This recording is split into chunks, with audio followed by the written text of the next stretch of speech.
entered Alabast. That we know for sure. Or was it? Yes.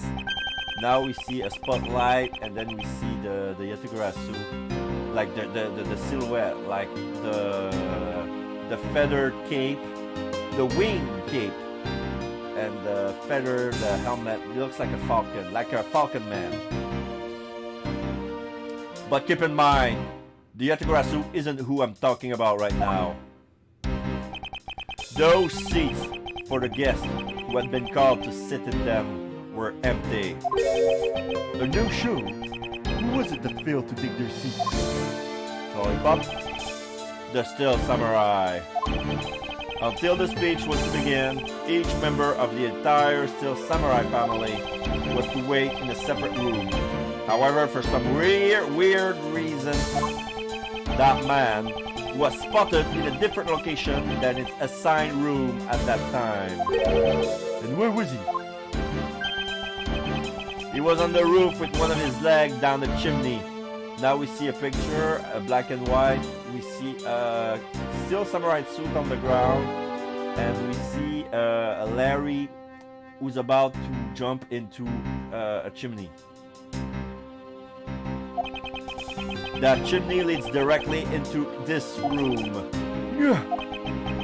Larry Books, you really outdone yourself this time. What were you thinking? In any case, I believe it's high time for me to start my investigation. Begin investigation at the Bastion Embassy, Ambassador's office. Okay. I can walk around. I'm gonna expect this door. No, it's a cabinet or the door. I don't know which is it, but I'm gonna. The examine button just popped out, so I'm gonna press this. Oh, there was a grandfather clock just like this one earlier in the Babalese embassy. You know, symmetry is a fine thing, but their interior design really suffers for it. Really? I think this clock actually fits the decor of this room quite well. I suppose the word does suit the all-natural atmosphere of this room. Its design and the material it's made of strikes a good balance with the plant. Hey, you two! Now's not the time to be talking about interior decorating, you know! Hurry up and save me! Be quiet! Ah! This is all a part of my elite investigation. All you need to do is be quiet and watch. Actually, I do believe Larry has a point for once. Okay, I'm gonna talk to Larry.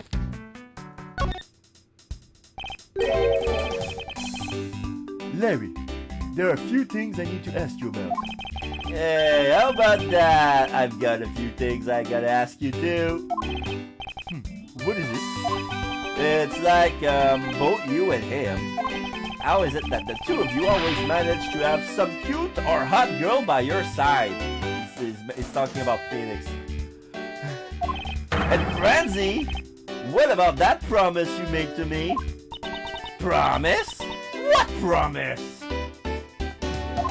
The one when you said you would model for my next book, Francie's Whippity Whip Trip. Oh, it's for Trials and Tribulation. Really? Oh dear.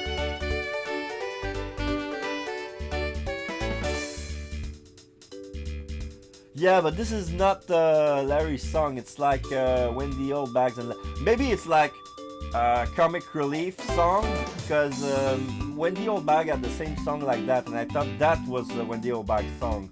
But that could be. I try to remember how Larry Butt song sounds like, because I have it on my file. I can play it, but. Yeah! I made no such promise! Ever since grade school, we'd had a certain saying about Larry. When something smells, it's usually the butt. One needs to look no further than this man to find the king of troublemakers. Still Samurai. Oh, okay. As I recall, aren't you calling yourself Maurice Dunim now? That's Donim! Maurice Donim! Get that straight in your head, Edgy. Ow. Now I remember, you're that rude, pale imitation of a real artist. No, you get it all wrong. I gave up on that whole Maurice business. Besides, when Bangelina left me and my heart in pieces, that's when Mindy walked into my life. She's been so good to me that I wanted to help her in some way. And I figured I could through this Steel Samurai outfit. Your inane blathering makes less and less sense each time we meet. I believe he's saying that he picked up this part-time job as the Steel Samurai so that he may attempt to capture the heart of the actress who plays the Pink Princess. You got it. I knew you know what I meant, Edgy. Not really. It's not so much as I understood, but a simple deduction based on your usual modus operandi, Larry. Yeah. Time of the murder. But good for him, eh? Larry is dating the actress who plays Pink Princess. And now he's doing a part-time job as a mascot for the Steel Samurai. Does not have to talk, just have to sign autographs and stuff like that. Wait, I'm gonna check my autograph again. To Mr. Edgeworth, Steel Samurai Daddy, married man of Neo Old Tokyo. Yep. He's got the face sketch is a bit sketchy, but the lands bit he made was very well made. So I believe he's good for drawing landscapes, but not portraits. Larry, I'd like you to confess right now to everything you did tonight. Confess? Hey! Don't tell me you suspect me too! Nonsense. I don't believe you have the mental acuity needed to plan and execute the murder. However, we are talking about you here, so I find it hard to believe that nothing happened. For past experience has taught me that you are always at the center of some insane event. Angie, how can you be so mean, stabbing me with your words like that? Unfortunately, I don't have the time to search out the key to unlock your heart this time. So I suggest that you cooperate and tell me what you know. Oh, okay. I get it. Just stop Frenzy from whipping me from behind. So, I guess you know what I did, right, Edgy? I can't even begin to imagine. However, I imagine that whatever you were up to was probably beyond my imagination. So you will tell me what exactly you did, Larry. Nope, not yet, Edgy. It'll take more than that to loosen my lips. A lot more! Confess! Now! Oh! Okay, well, I was up on the roof. And why exactly were you up there? Oh, you know, that wintry custom and the legendary hero. Legendary? Hero? Santa Claus! Santa? Claus? I wanted to do that thing he does, so I climbed up to one of the chimneys. But when I got there, there was smoke pouring out of the chimney. Smoke from the chimney. Smoke was pouring out of the chimney where Larry thought to climb down it. In the luggage box. And? Well, I couldn't go down the chimney with smoke coming out, right? So I gave up. Objection! Larry, you do realize that Santa Claus does not exist, right? Of course I know! I did graduate from junior high, you know! Then you should also understand this. If Santa was real, he would be the biggest unlawful trespasser in history. Ah, crud! It is your attempt to imitate Santa that has landed you as prime suspect in this murder. Come on, man! What's so wrong with pretending to be Santa? Can't believe I'm reading this. Objection! Let's start with the fact that it will be the Ides of March in a matter of hours. Santa only visits homes on December 24th. That's in December, you nitwit. No! Hey, wait a second! We're not in court!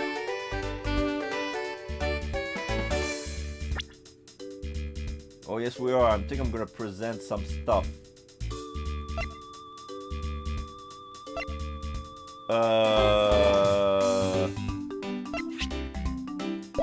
You know what? Yeah, I'm gonna present my prosecutor's badge. Larry, I wonder if you might know what this is. Nope, not a clue. You didn't even look at it. Nah, that's because the only thing I can see right now is the form of my lovely frenzy. Oh, in that case, allow me to help you sear my form into you for all eternity. Big, whippity, whip, drip. And then he fell. Now this is a trip I'm willing to endorse. Especially if we can finally get some peace here. Okay, so that wasn't it. Okay. Here we have proof that Larry actually enjoys it when Francesca whips him. Because it's a pretty girl and he finds him pretty. And he wants to model her, but all she does is abuse him. But since he loves her so much, she will take that. That will make him happy. That's weird. Oh, that's the same thing. He's gonna get whipped again. Ah! Whippity whip! And then he falls. Okay. I'm gonna stop because I don't think none of my evidence is gonna react to him. I'm gonna check my logic. No, I only got smoke from the chimney. No dice. Okay, I'm gonna keep searching the room. I'm gonna come back to him. I'm checking the wall. There are some weapons on display on this wall. A crossbow, and under that, a set of knives bearing a flower motif. There must be the counterparts to the Babylonie's knives, which means that the blades inside these scabbards should match the blade that was used to kill Mr. Cochin. I won't rest until I inspected every suspicious-looking nook and cranny. Oh, right! I'm gonna examine the crossbow. Why is there a weapon on display in a place like this? I wonder why there are no whips on display here! Okay. I'm gonna examine the knives. Knives adorned with flowers on display here. I suspect that these are the counterparts to the Babylonie's knives. The blades of these knives should match the blade of the knife that kills the Cochin. Oh! What? One of the knives is missing the blade!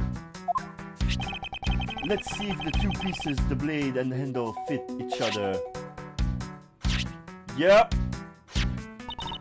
It would appear that they fit together quite well, almost seamlessly. Then this means that an alabaster knife did find its way into a ball. But how?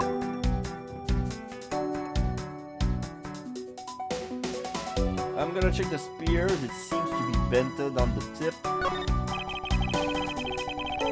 It's the steel samurai's primary weapon, the samurai spear. Isn't it awesome? I totally fell for this thing. It's slick and shiny, just like my heart. It comes at you like whoosh. When you hold it, you just want to live life like BAM! You do well to watch what you say, Larry. Although it's just as Larry says, the spear is quite the symbol of valor. However, speaking of spears, aren't you supposed to use them by thrusting the point straight into your opponent? I'm not entirely convinced the spear is up to the task. What's wrong, Edgy? You're just staring off into the distance.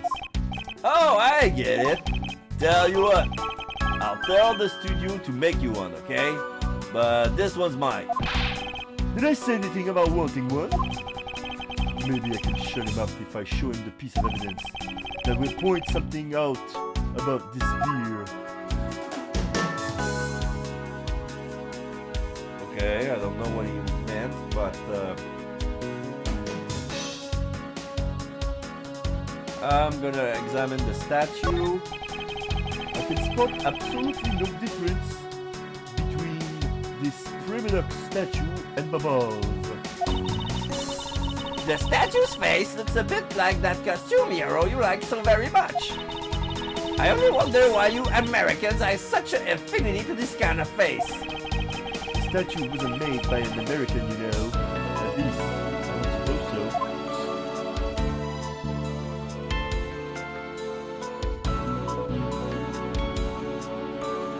It says I should deduce something here, but I don't know what.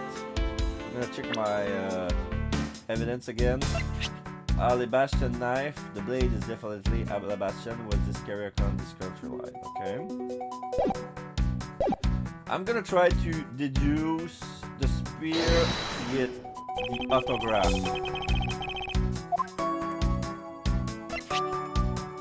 Because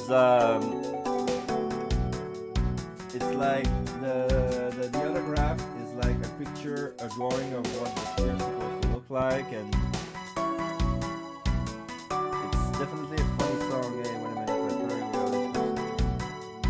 yes, it was. It was an alabaster knife,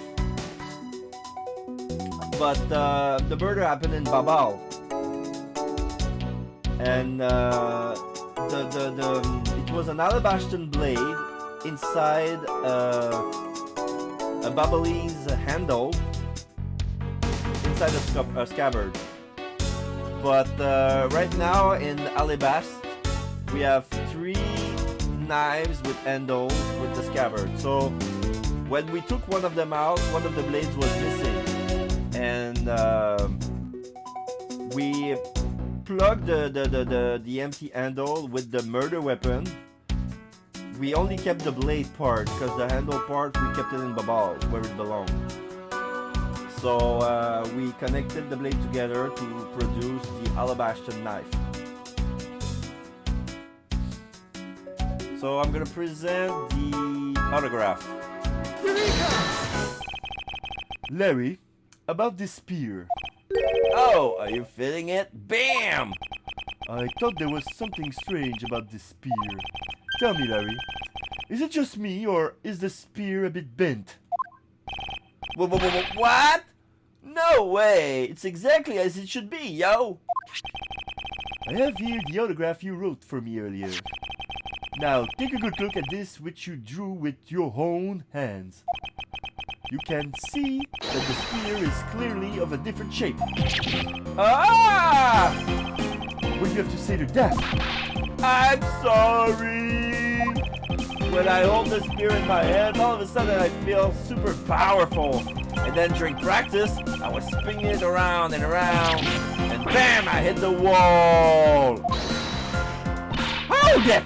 You unbelievable! This is an embassy! But I've always been like that, ever since I was a kid. One time, on an overnight field trip, I bought a fake sword and played it with it late that night. I'm just a useless, hot-blooded man! Larry, clarify that for me, will you?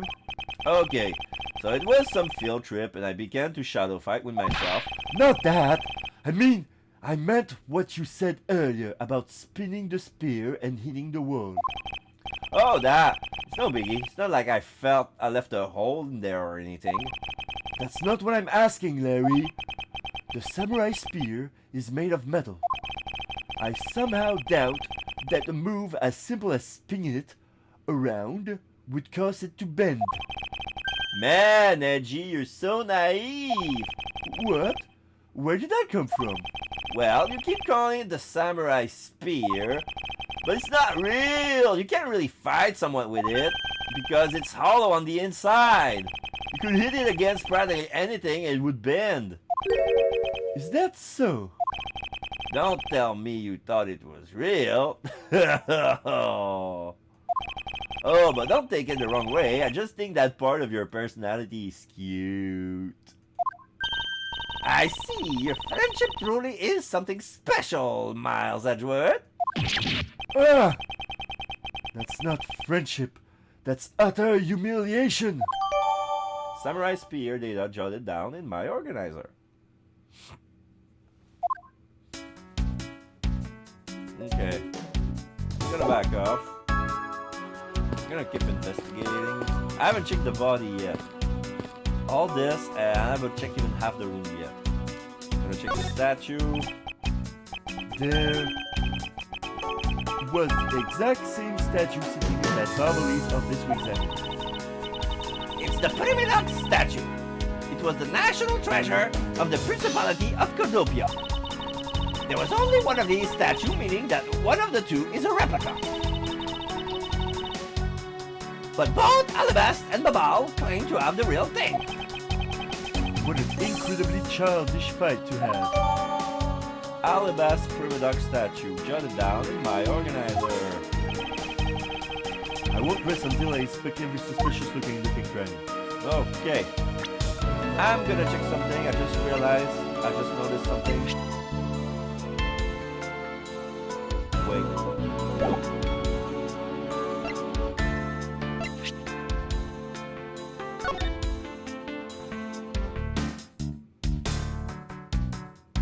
Okay. Like the pedestal where the statue were put, the Babalese one had butterflies on it, but I didn't pay much attention because they were like burned and melting, because the fire managed to melt a bit of the metal. But the pedestal on Alabast has flowers on it.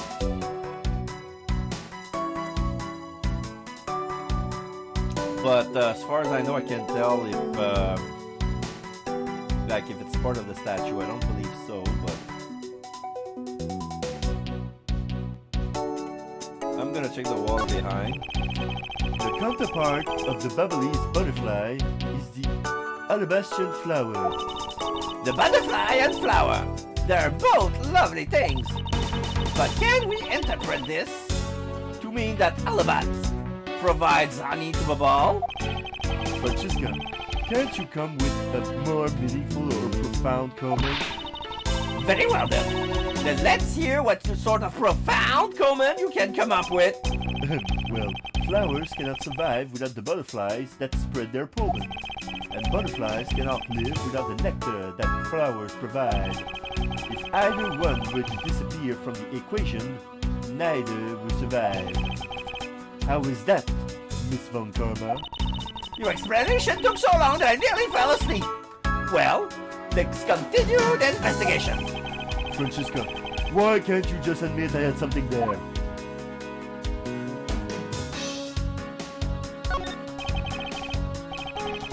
Secure that statue.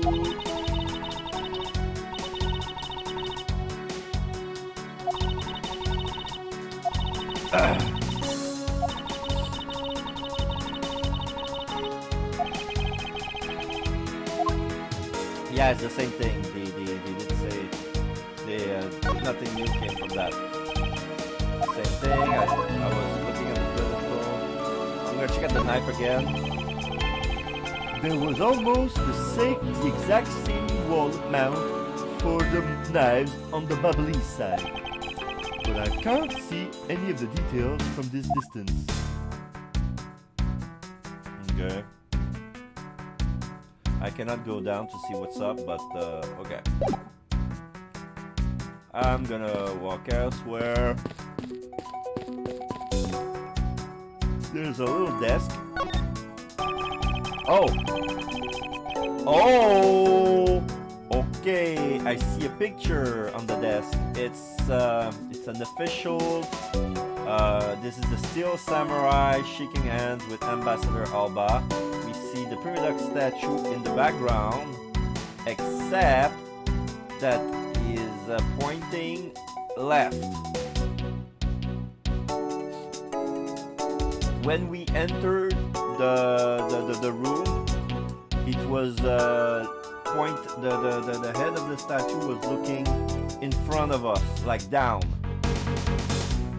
Now it's like it has a 90-degree turn, like that statue was moved. Because we see the knives on the background, we see the wall and the statue. So this was taken in front of that, and the statue was moved 90 degrees left. The person shaking hands with the steel samurai in the picture is Ambassador Alba. It was taken just before the murder. The steel samurai must be very popular. They're even using the national treasure as backdrop. I just don't understand. What exactly is so great about the top knot there? Clearly there's a depth to this show that a young person like you can fathom. Speaking of young people, aren't you young children the target audience? Aren't young children the target audience of this show of costume actors? Photo with steel samurai data jotted down in my organizer. Alright. This is the hearth. It's a fireplace. And by the looks of it, I don't think it's been used recently. Yes, I can't say that I see anything unusual about it. Okay. There's a window. I see birds. Okay. There's a tree outside the window, but the window is open and the branch grew inside the embassy, and a bird made a nest and it's feeding his babies. I'm gonna examine this. Two gorgeous flowers are in full bloom here. I'm sure flowers as lovely as these must have an equally as lovely name. Miles Edgeworth, are you done staring? I should hardly think passion flowers are all that rare. Passion flowers? That's a rather unusual name. It was named by priests in the 15th century for the Passion of Christ. As they say, you learn something new every day. Passion flowers data jotted down in my organizer, so that I may remember its name. Okay. So the flowers are only in my organizer just so I can remember the name. Interesting. Yes, Larry was lying about there being smoke in the chimney. I'm trying to figure out what happened.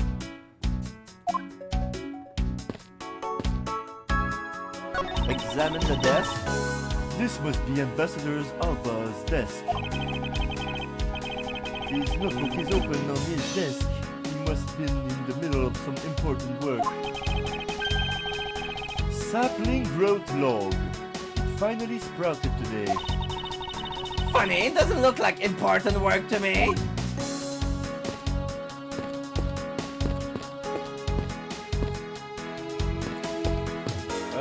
Okay, I'm gonna talk to the MIB agent. No matter how hard you try, you'll never be a necessity in our Shifu investigation. Is that a fact? But no matter how good he is bound to overlook something. If you insult our Shifu, then prepare to be punished. Oh, and how exactly would you punish us? Every investigator under Shifu's command will work to disrupt your investigation. Vindictive much? I'm gonna talk to Lang. You did some investigating over in the Babalese embassy too, right? I did. Is there a problem? Langji says a wolf who aims to hunt for 2 rabbits at once. I believe the idiom you require is he who runs after 2 hares will catch neither. A real wolf can catch both. I see. So, what are you trying to say, seeing as how I am currently handling 2 cases? Suit yourself. But don't say I didn't warn you. I'm gonna take a little sip of water.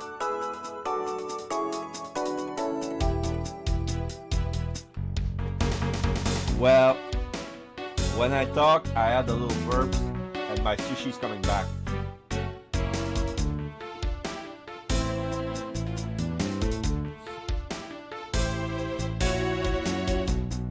Okay, I'm gonna talk with Detective Bad. Oh, I already talked to him. Okay, I'm gonna investigate the body then. So this is the victim, the mask the second. What is with this gaudy outfit? You don't know about Mask the Mask? A few months ago, this thief caused a lot of havoc on the populace. So this thief is separate from the Yatagarasu? I thought they were for a while because their MO and targets were different. Lollipop. The mask lacks high-value trinkets and jewels and being gaudy in his signature. Gumshoe was in charge of that investigation, so we know more about the mask. That's alright. All I probably hear are tales of his failure anyway. You haven't changed a bit, I say. In any case, let's get started, shall we? I won't rest until the Ready? I'm gonna check the hat. There is not a single shred of fashion sense in the mask's costume. Well, at least I can appreciate the great effort he must have put into making it. You two don't know. You can buy this costume almost anywhere now. It's being sold? Since when? Since around New Year's, the streets are practically flooded with them. Turns out the mask is a lot more popular than I thought it'd be. I can't believe that foolish fool would dress in fool's clothing to act foolishly. We got your point about 3 foolishes back. We got your point about 3 foolishes back, Francesca. I'm gonna check his hand. What is he holding? It looks like a piece of paper from a notepad. Alabast, Primidoc statue, 5th floor ambassador's office. Looks like a piece of a map. Like there's a corridor, he has to turn left, and then, yeah, everything is hand drawn. It would appear that directions on how to reach this room were written by hand. There is something written on the back as well. I'd like you to steal the Primidoc statue in this room. What is that supposed to mean? Who writes a note to themselves like that? If I had to guess from the text, I would say that this is actually a request from someone about what to steal.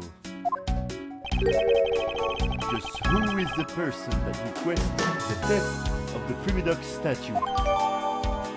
The mask to the second's note. Data jotted down in my organizer.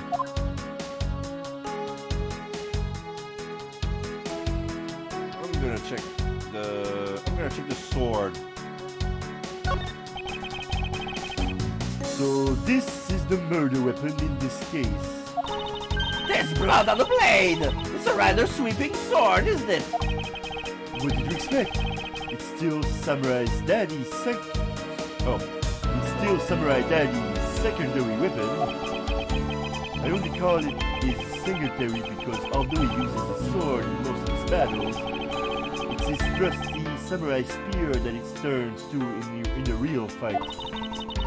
You sure know quite a bit about the Steel Samurai. That's only because I saw the stage show earlier. The owner of this sword is the Steel Samurai, or in other words, Larry. I should probably ask him about it, as detrimental as it is to proving him innocent. Yeah. Samurai sword data jotted down in my organizer. I'm gonna check this. I suppose this was the wrapping cloth the masked second used to carry his stolen goods. But there's nothing wrapped in it now. I guess he never did manage to get his hands on whatever it was to steal. And into the body. There is not. Okay, this is the picture of the costume. I'm gonna examine the blood. I thought that the mask had quit the business. This guy is just a copycat using the name. A phony successor. He's just another petty thief. Mirror. His real identity is an out-of-work guy by the name of Cashino. Cachino.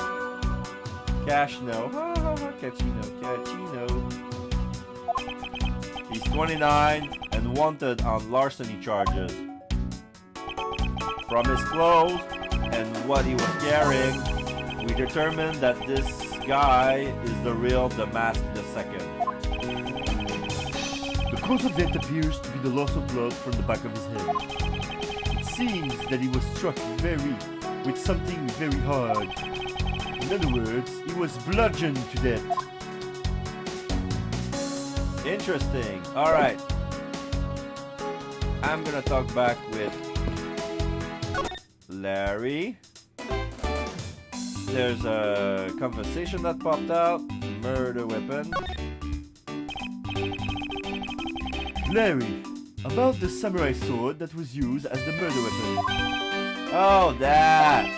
Well, I shook hands with the ambassador in this room, you know. Yes, apparently you did. And well, I totally forgot about it and left it behind when I left afterwards. You want to talk about shock? I was the most shocked of all when I heard it killed someone. Oh, shocked! Foolish fool, looking especially foolish for foolishly stating such a foolish excuse. You forgot to take something that big with you? Who would believe such a tale? Sorry, Mrs. Von Karma, but I believe him. Because if anyone could forget something like that, it would be Larry. Angie! Oh, you believe me? I just knew that our friendship is something special. Anyway, even if Larry has simply forgotten the sword and left it behind, that in no way clears his name. Which means that we'll have to prove his innocence from a different angle.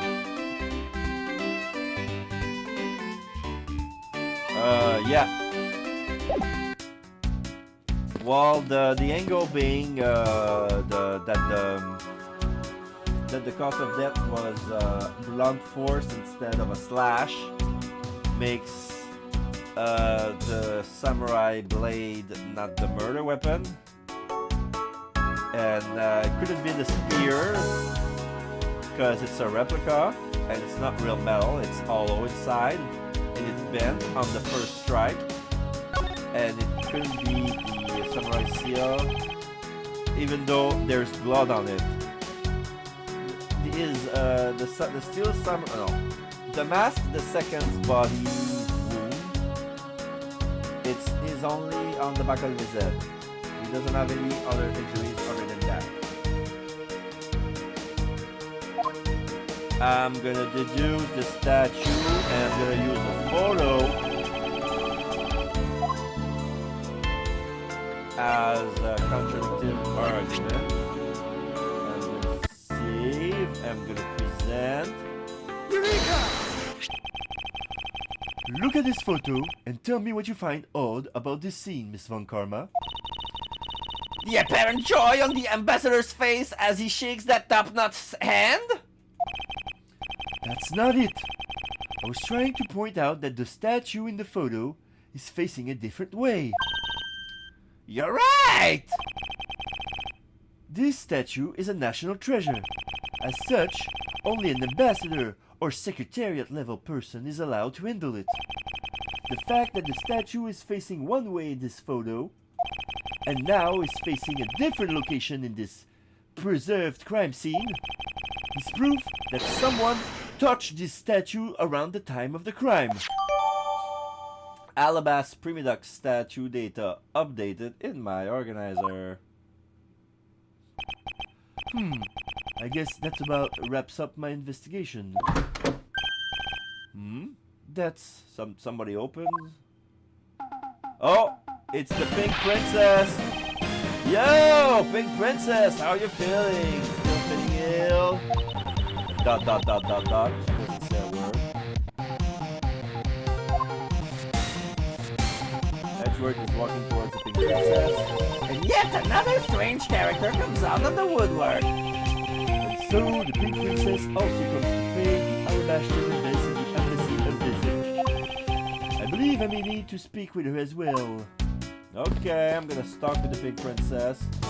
If that's Wendy Oldbag, Miss Pink Princess, I have a few questions I have to ask you. Miss Pink Princess, if you're so kind. Excuse me? I knew it! Okay, this is Wendy Oldbag theme. So where did I heard that song that used to be Larry's theme song?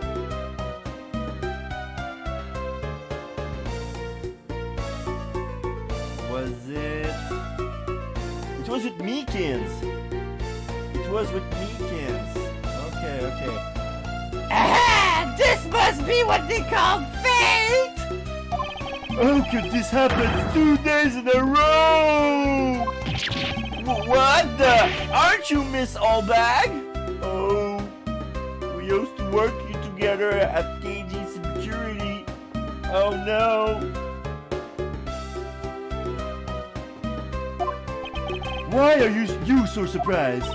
Ah, so you're the one who they got to play the Steel Samurai?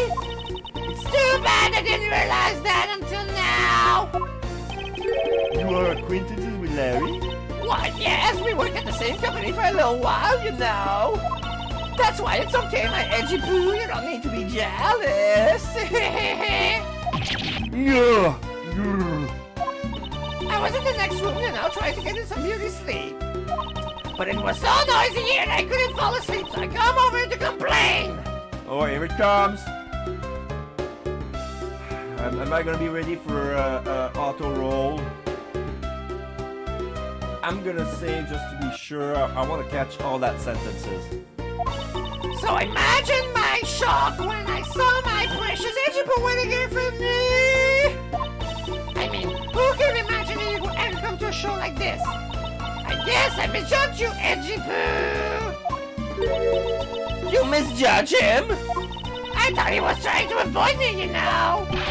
That was no misjudgment on your part.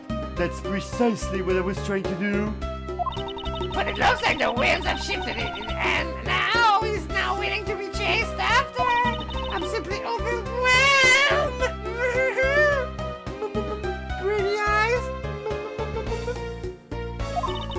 Don't you worry, edgy poo. I'll chase you for forever to the ends of the earth. Isn't that just peachy? This is one of those rare times when Francesca and I actually see eye to eye. Okay, there is no auto roll. Pink Princess. Now then, what are you doing here? I thought you were working at Gate Waterland as the Pink Badger. What are you talking about? That was ages ago. That was yesterday!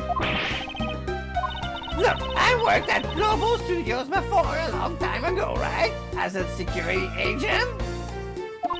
Well, they called me up this morning kinda out of the blue, actually. They called you? Apparently, the girl who plays the Pink Princess collapsed for a bad cold. It happened so suddenly, so they called in to be a last-minute replacement. You did not have enough people on staff at that studio. I really couldn't say no, so here I am playing the role of the Erin. Instead of that Mindy girl, I mean. But the poor girl, I feel bad for her. Because they let me stand in for her, she's going to have a terrible day. I mean, I'm not exactly a stranger was going to stand in for me. I still trouble almost into all the right, don't still summarize. Oh, this was really bad. I forgot to forgive me because I tell you, they're really just a bunch of simpletons.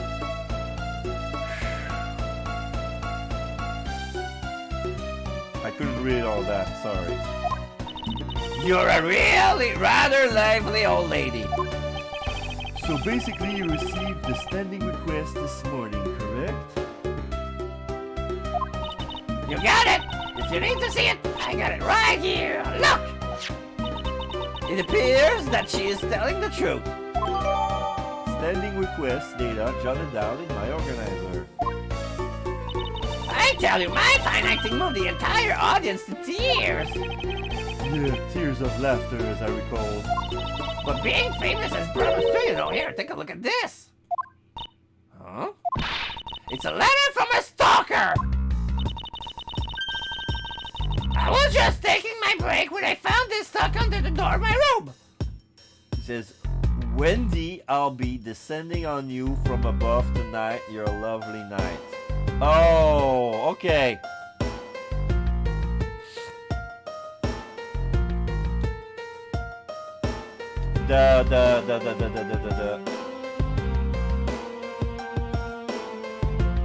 The writing is a bit off because this is the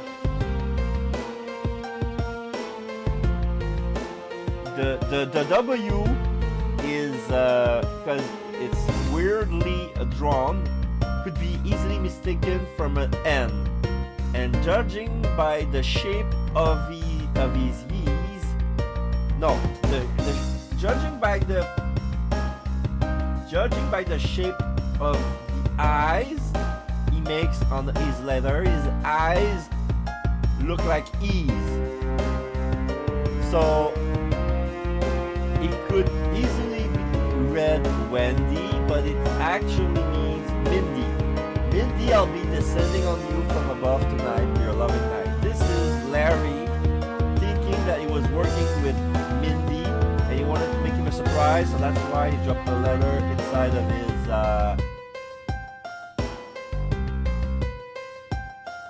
room. Honestly, you really have to watch out for these kind of things. Look at what it says. Wendy, I'll be descending on you from above tonight, your loving night. Yeah, even on that character, the E has an accent. Wendy, like, Wendy is not spelled with an accent. And that's actually the dot on the I. And the W is like... How absolutely revolting. I mean, you'd think you could get my name right. There's no accent in my name. Wait, this horrible handwriting. Where have I seen it before? But now that you're here, Reggie Poo, I feel 100% safe. I'm gonna check this, yeah.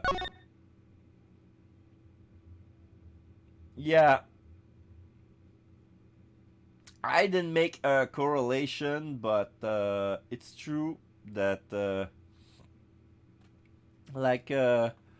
now I see that his eyes look the same.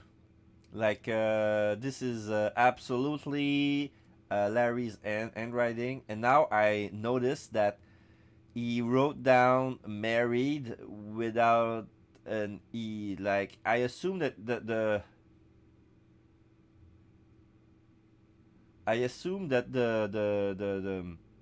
even his M's looks like a W. Like, it looks like Ward. At first glance, it looks like Ward one of Neo Old Tokyo, because his M looks like W's. But yeah, I deduced it was married man when I read it at first. So yeah, that dummy Larry, who cannot write for shit. Where do I factor into this? You'd bust that evil stalker man for my sake, wouldn't you, Edgy Poo? Well, if you allow me the liberty to handle this in my own way, I'll gladly dispatch a detective to your house later. Oh, come on, Edgy Poo, stop being so dismissive and bring her to get. Letter from our stalker. Data jotted down in my organizer. I'm gonna check the time of murder. What were you doing at the time of the crime? crime. What? After the show was over, I had nothing but free time on my hands. So I used the fireplace in the room next door to keep my bad hip warm. Use the fireplace. At the time of the crime, Miss Oldbags was warming her hip in the room next door. Into the logic box. Well, a murder occurred in the room right next to yours. Isn't that right? Oh, EDGEWORTH, I'm so scared. Hold me. Caress me. Hold it! If you could please not cling on to my personage. In any case, I take it then that you failed to show up at Ambassador Alba's speech. Oh, that? No, I didn't go. I mean, I may have the heart of a young tender maiden, but my body just refuses to cooperate at times. As soon as the show ended, my hip started acting up and got stiff. I couldn't move at all. Can you provide proof of your condition? Oh, you just go on ahead and ask the doctors in the infirmary. They're the ones who carried me from the theater all the way to this embassy. I have to admit, the thought of her not being able to leave that room is rather pleasant. Oh, there's an officer with a dog that just came in. Professor Van Karma, I've brought the police dogs as you requested, sir. You think it's alive because the fireplace has never been used, Alex? But here's the thing. The fireplace, I'm pretty sure that all the rooms are identical, and she has a fireplace in her homeroom. We're actually standing in the embassy, and like she was in her own room, and she lighted a fire, and probably Larry misplaced the chimneys. He wanted to get inside Mindy's chimney to make it a surprise, but he couldn't because of the smoke. See?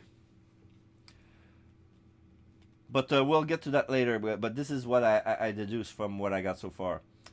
So we got a police dog. Good work. You may leave now, officer. This dog. A Pomeranian, I believe. I requested the assistance of a dog in our search for the Yatakarasu. Dog's walking around.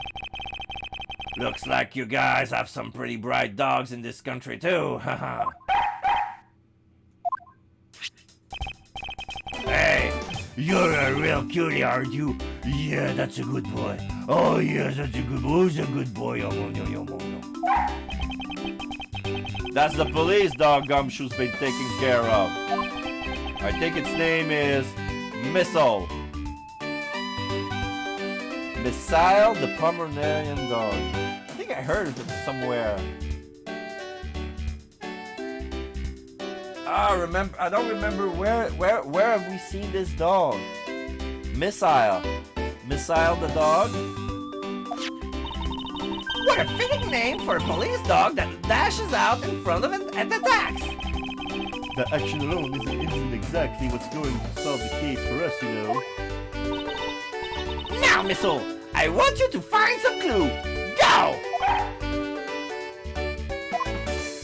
Walks around, checks into the fireplace, brought some stuff from the fireplace. Good dog. You really are quite bright, aren't you? Unlike a certain someone I know. No. Now, what do we have here? What is this? It looks like a small hot dog, but it's a hot dog, but with the shape of the Steel Samurai face on it. It's like the face of the Steel Samurai has been imprinted on the bun, either with edible ink or burned down, like a brand.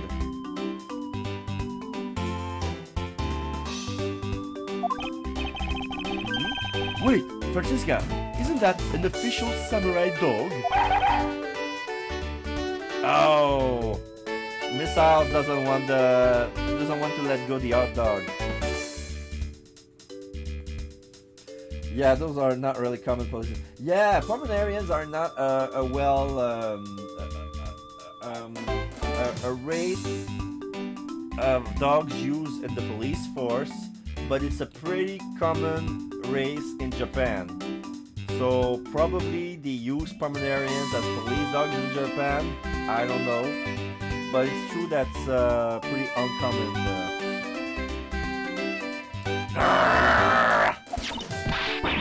Ah, no! Bad missile! Bad! Ah, he ate it! I wonder if it's alright for him to eat that. It's just a meat substance snack featuring the Steel Samurai. I'm sure it'll be fine. That's quite a bit of information you gathered there in a single quick glance. We should really be focusing on why there was a samurai dog there in the first place. It looks like that snack wasn't all that Missile found. Oh, and what do we have here? It looks like a cloth, like a shirt, a long sleeve shirt, or a gown. I don't know. It appears to be a lady. It appears to be a lady's undershirt. I wonder if Ambassador Alba might have an interest in cross-dressing. I somehow doubt that. It doesn't look like the shirt will even fit him. A samurai dog and a lady's undershirt. What are these two items doing in a room like this? Given the circumstances, the lady's undershirt could only belong to one person. I suppose I should get this over with and ask the owner of said undershirt about it. Ladies undershirt data jotted down in my organizer. Alright, I'm gonna talk to the pink princess, aka Wendy. I would have expected something more like a German Shepherd or something of that sort, but the thing about Pomeranians is they're so small they can't really attack somebody. Well, it wasn't used for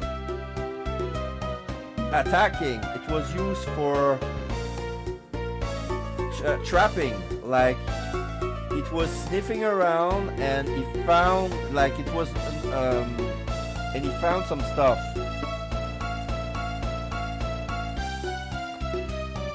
Like, yeah, the Pomeranians are not like, when the police people use dogs, it's not for their attack skills, it's for their sense of smell.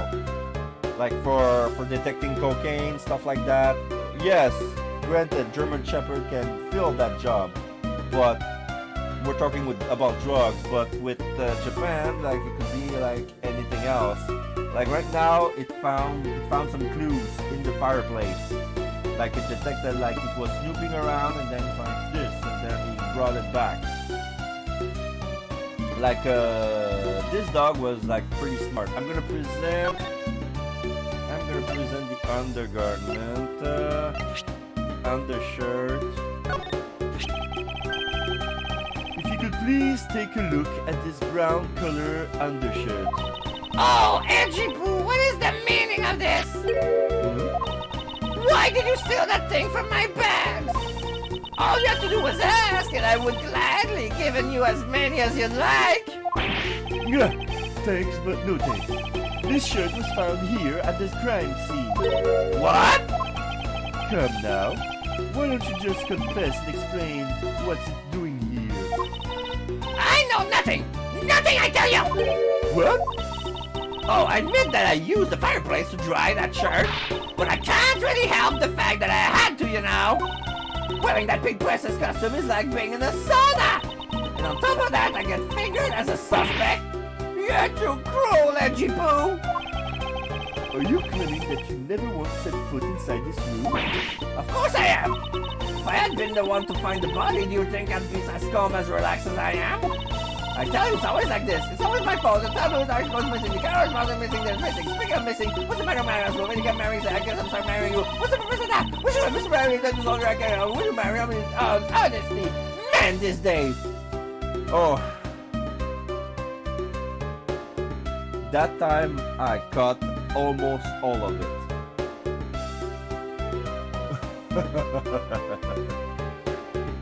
Well, the police training around in the US, anyway, all the dogs around here have to know how to apprehend criminals. Yeah, but you know, in Japan, they don't carry weapons. They can apprehend criminals without using guns. They have non-lethal ways of capturing criminals. You know what they do with drunk people? They found someone drunk in the street who looks like who wants to pull up a fight. They bring in a claw and they tie them up like a sushi roll and put him like that in the car. Like they're manhandling, they're wrestling the guy. The guy doesn't have any weapons anyway, or rarely. The guy who comes for a drink doesn't carry a gun with him.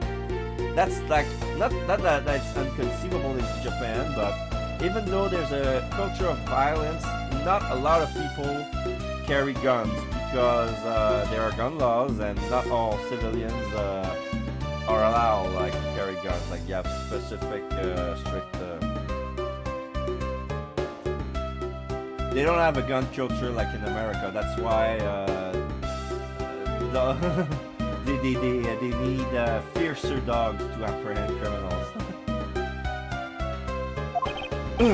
Well, I don't believe she's lying about her actions, so I can safely assume she was drying her shirt by the fireplace on her break. And somehow the undershirt managed to move from the next room into this one. The undershirt from next door. The undershirt was found in the office fireplace, but how did he get there? I assume the samurai dog was also yours? Ah, that brilliant mind of yours! You really can see through everything about me! And so the feeling of dread continues, but I suppose I should ask for more details. Okay. Go back. Samurai dogs. Good. That samurai dog was yours, wasn't it? Oh, of course! I'm forever yours, my edgy wedgy poo! Hold it! If you could just stick to what I asked you. Edgy, are you in missile bag? No! You really don't change, do you? When will you learn how to take a joke? Anyway, that samurai dog wasn't mine. Those things are present from the studio to the embassy. A present? The studio's bigwig basically told us to play delivery boys. We were supposed to hand the dogs off to the embassy and people... Oh, we are supposed to hand over the dogs off to the embassy people and tell them, hi! I had to pile them all into the push cart just to move them all. Those studio guys should have delivered those things by themselves, right, Edgy? So, did you deliver the samurai dogs to the embassy staff as per your instruction? Hey, Edgy, don't just ignore me and my question. Aren't you going to stick up for me? About that! See, after the show, I went to rest a spell in the dressing room. Because of my bad hip, you know. And there they were, the samurai dogs were just sitting on the dressing room floor. Just show a box. I suppose you have to make preparation for distributing them after the show. Well, if by preparation you mean sampling them as well. Excuse me? Oh, I tried one and thought they were actually quite good. Sorry, but I just had to find out. I knew it was silly of me to think this, but I figured that since they are for a kids show, that this was probably for kids too. But they were so good I couldn't stop. Before I went back to my room, I just had to help myself to half a dozen or so boxes. Oh my god, she binge ate the samurai dogs.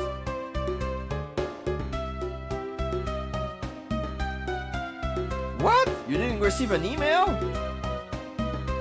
Okay, I'm sorry, Master Jake, that you didn't get an email, but basically I started minutes after. When I said I wanted to prepare for the stream, honestly, I don't know why you didn't get an email, but okay.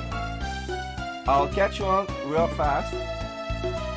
But basically, when I said I was gonna prepare for the stream, it took me like 15 minutes. I was expecting you to come a bit earlier, but Alex came here. But I'm so glad you guys are all both here. So here's what's going on. We're inside the Abel-Lastian embassy to see what was the incident was about, and there's been Lang is supervising the Alabastian embassy, and we need to ask. He kind of needed to ask the ambassador of Babalese, not the Babalese ambassador, the Alabastian ambassador, which was Ambassador Alba, was a really old man wearing a cane. That guy grant us permission to come in, and Lang says, okay, if the ambassadors agrees, I should accept. And when we got there was another murder, and it turns out to be, get this, Mask the Mask the Second. It was a copycat from Mask the Mask. He dressed quite like him. Mask the Mask is so popular, you can actually buy the Mask outfit. So he has the same outfit as him. The hat was a bit different. We found right now we found some clues. We just discovered that the Steel Samurai and the Pink Princess were indeed inside the embassy, and they're the primary suspect for murder. Yeah. Well, I'm trying to solve Manny Kochan's murder. I'm trying to solve this murder, and I'm trying to solve the smuggling ring at the same time. Everything is connected. Like it's a big mess. Like both instances happened at the same time. And right now, if you remember that music, this is Wendy Oldsbag theme, and the reason for that is because she's inside the Pink Princess costume, and that's literally the day after she was the Pink Badger.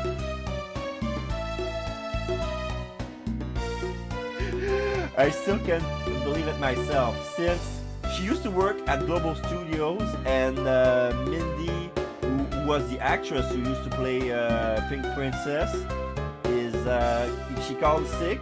Yes, this is one giant case. This case is one game long. The smuggling ring is like the backstory for all the game, and now we have a double homicide, and we still haven't. We figured out the murder weapon for the first for the first murder.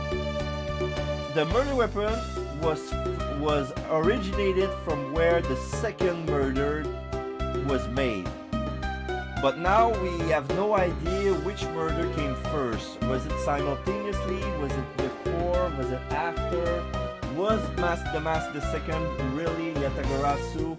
Was Yatagarasu the real killer? Did he kill both? So many questions. Even though Lance wasn't connected to the smuggling ring, if that was the case, was still connected, is insane. Yes! We discovered that since we're Miss Von Karma's assistant, the main thing behind the whole smuggling ring was counterfeit bills. We found that those counterfeit bills was made with Babalese ink, and since they do not export that, it's like very controlled substance. This does not leave Babalese country. However, we found Babalese ink in Zhengfa. You see?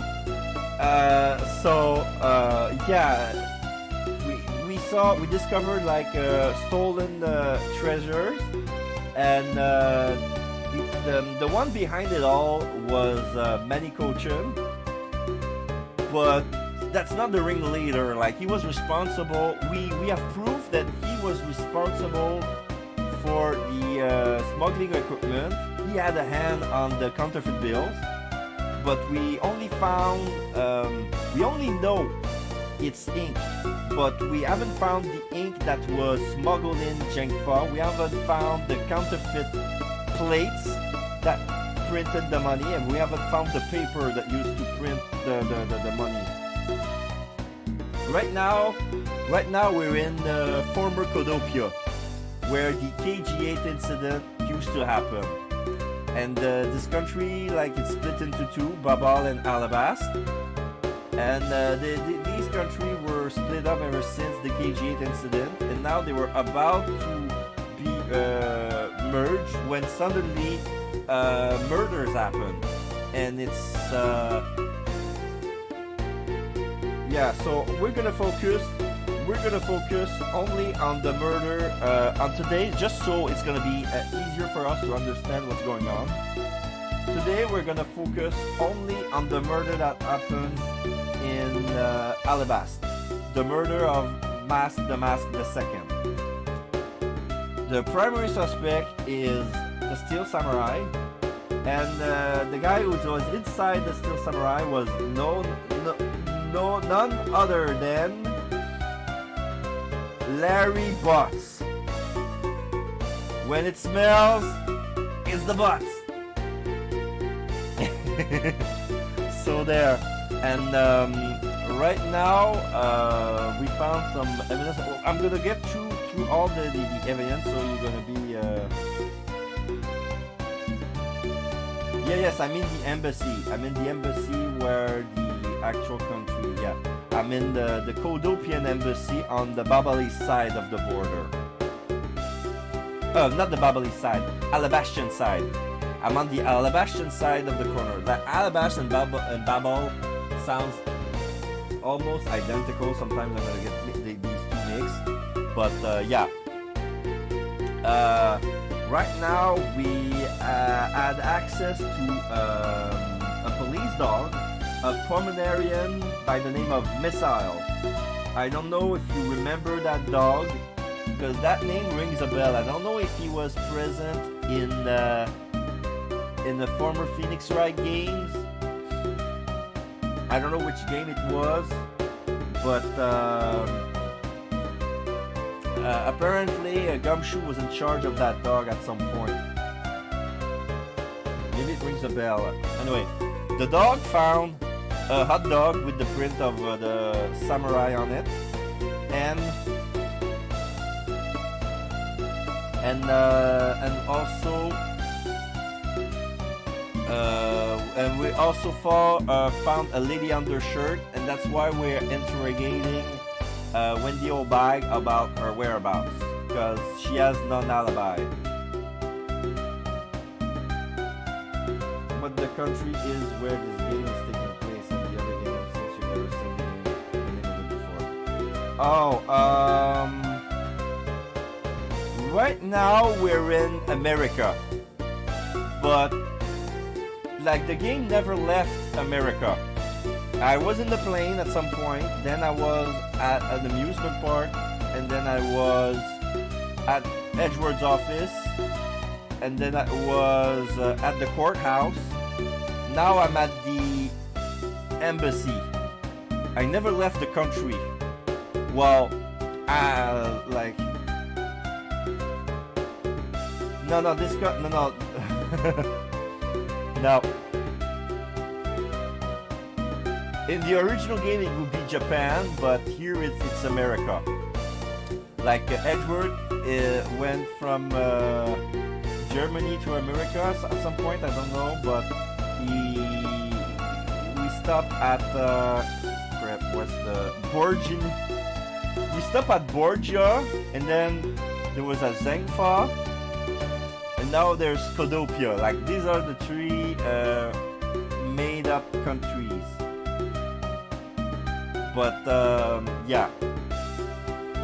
Alright, so what happened is that the samurai hot dogs were a gift from the Steel Samurai to the embassy people.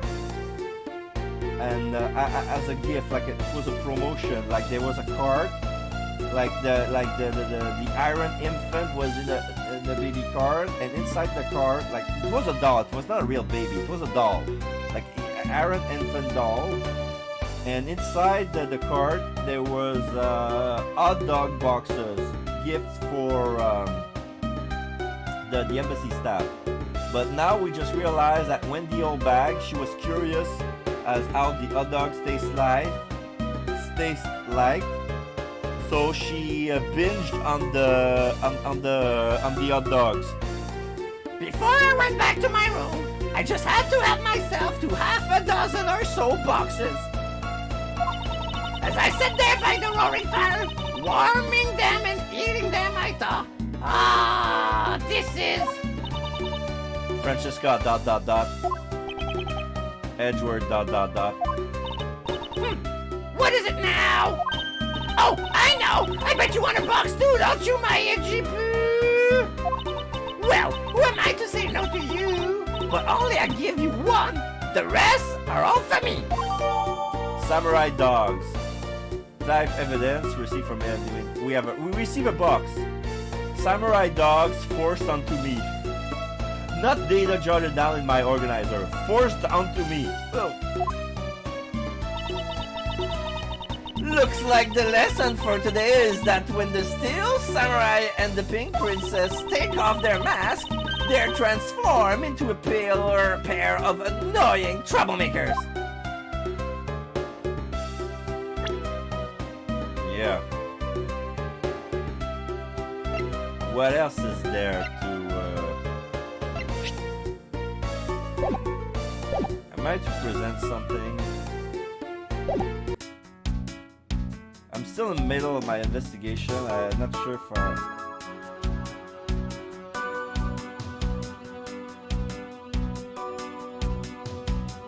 Yeah. It's probably just like, you could say that again. I'm gonna talk to the dog. Yes, It was a much bigger help than I thought it would be. Yes, however, there are few aspects I don't understand about what he found. In that case, you should keep on investigating until you do understand. Now, my subordinate, continue with the investigation. Alright, I will. It is with great dread that I proceed and do what I must to solve the case. okay. Oh yeah, and also Detective Bad is back. Like because it was called since there was a Yatakurasu intervention and a Yatakurasu calling card. They bring Bad here, so he was some sort of on guard duty, and he's the one who gave me the most intel on the murder. So, right, what do I have right now are like the Steel Samurai autograph that's been proven to be more useful than I thought it would. I got the notes on Koshin's body, but the Yatagarasu's key, the Alabastian knife. We found when we entered the embassy that one of the handles was empty. So when we took the murder weapon, like the blade of the murder weapon, it was a perfect fit. So it was an Alabastian knife, but our question is, how did this knife cross country lines? How it was carried across the country lines? Right now we have the Babal Primitive statue. We have a Kodopian paper document related to smuggling of Babalese ink. It appears to point to Mr. Koshin. We got the Babalese knife handle.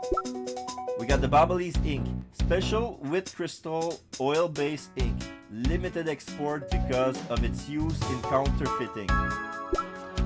Counterfeit bills data made with Babalese ink. They are in circulation in Zhengfa.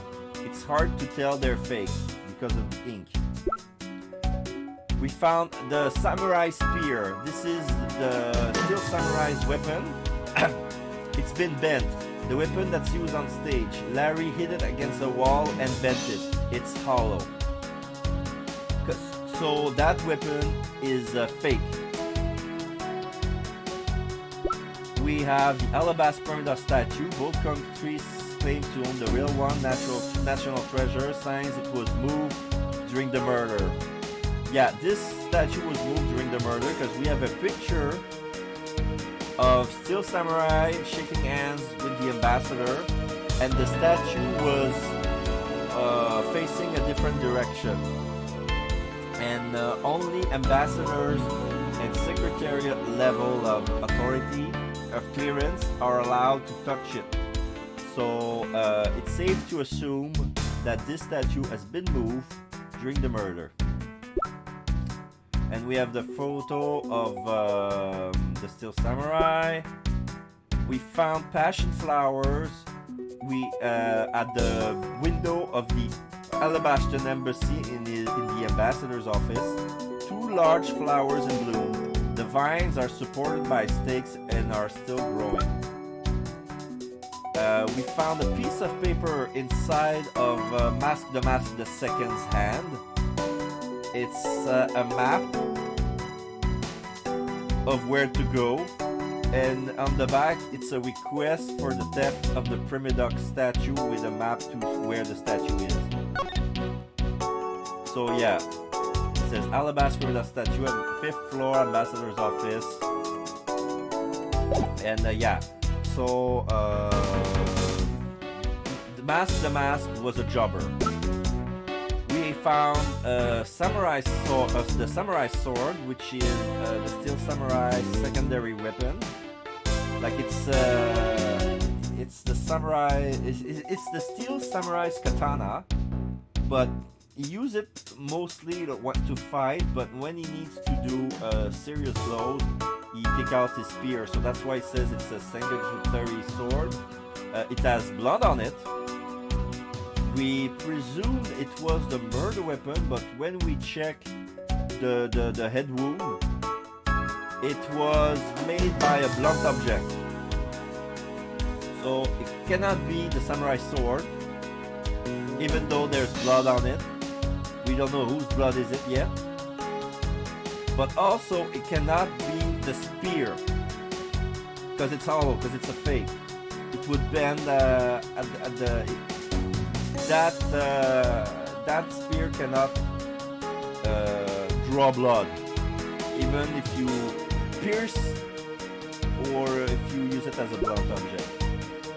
And we have a standing request. This is a request for Miss O'Bag to stand in for Mindy, the pink princess who fell ill. So we got, and she also received a letter from a stalker. Miss O'Bag has a mistake. Okay. The letter has mistakes from bad penmanship. The letter reads, Wendy, I'll be descending on you from above tonight. You're a loving night. But the thing is, it's so poorly written. The W's could be mistaken for M's, and the I could be mistaken for E's. So it could be Mindy instead of Wendy. And Wendy says, like, he spelled my name wrong. My name, Wendy, doesn't take an accent. You see? And we have proof that it's Larry because we have his autograph. He gave us an autograph back then. We didn't ask for an autograph. He gave it to us. And his M's and I's are the same. They look like W's. Like the first time I read the thing, I had trouble at first, but it was easy for me to deduce what it meant. Because the Mr., the MR from Mr. looks like WR. And married man looks like Ward 1. So we know it's Larry. I haven't. I'm gonna talk. You know what? I think I'm gonna talk to Larry. I'm gonna confront him with the contradiction because yeah, I'm gonna present him more evidence. I'm gonna show him this stalker letter, the letter from a stalker, because I know it's him.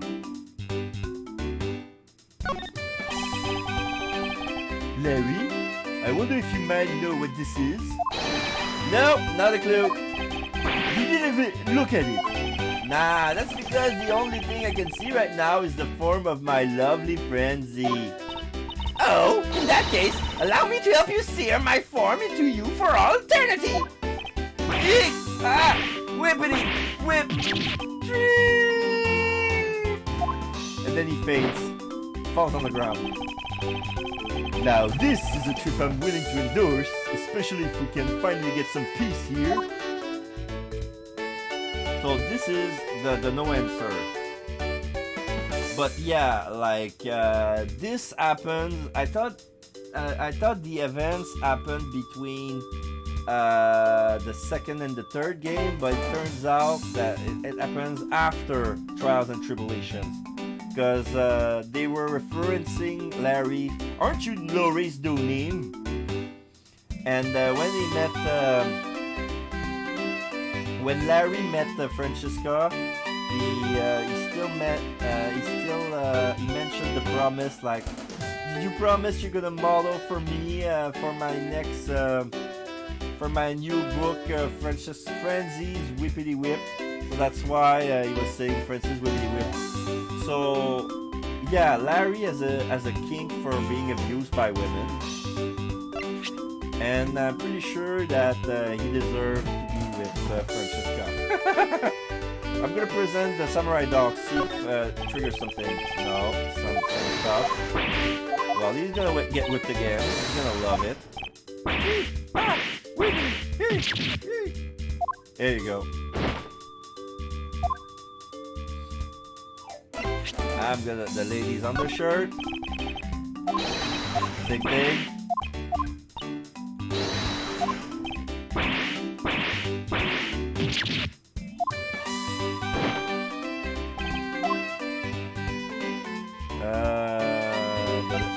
The standing request, no, it's irrelevant. The samurai sword, I'm gonna present the samurai sword.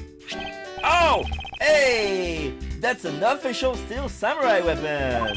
Huh? What? You want me to do it? Oh, you have no idea how many fans ask that of me. Huh? What are you prattling on about? Steel samurai sushi slice! Exclamation mark. How was that? I bet it sent shivers up your spine. ... I let myself get caught up in being a spectator. How could I film myself? Okay, that's all it does. Okay. I'm gonna present the samurai spear. Hey, that's an official steel samurai weapon. Oh, well, okay. Steel samurai sushi slice. Okay. Like it's a non-answer for steel samurai weapon. Okay, I'm gonna present the autograph. Oh, hey, it's the steel samurai. I want you to answer this for me, Larry, and depending on the answer, I may let you live. The steel samurai that was up there on that stage, was that really you? Yep, sure was. Larry! You! Steel samurai sushi slice! I was moved by the performance of this man! Oh my god, I never seen Edgeworth so distraught before. Like, today is not his day. Not his day at all. Pretty sure he won't get anywhere with him. Well, probably, I need to go somewhere with him because we have, I know the stalker is him because there's something I got from his testimony, but didn't carry it out in the organizer as evidence. The reason why he was the number one suspect. He was found on the roof without his costume, sneaking down inside of the chimney. The chimney was connecting to the ambassador's office. And his excuse is, I wanted to be like Santa.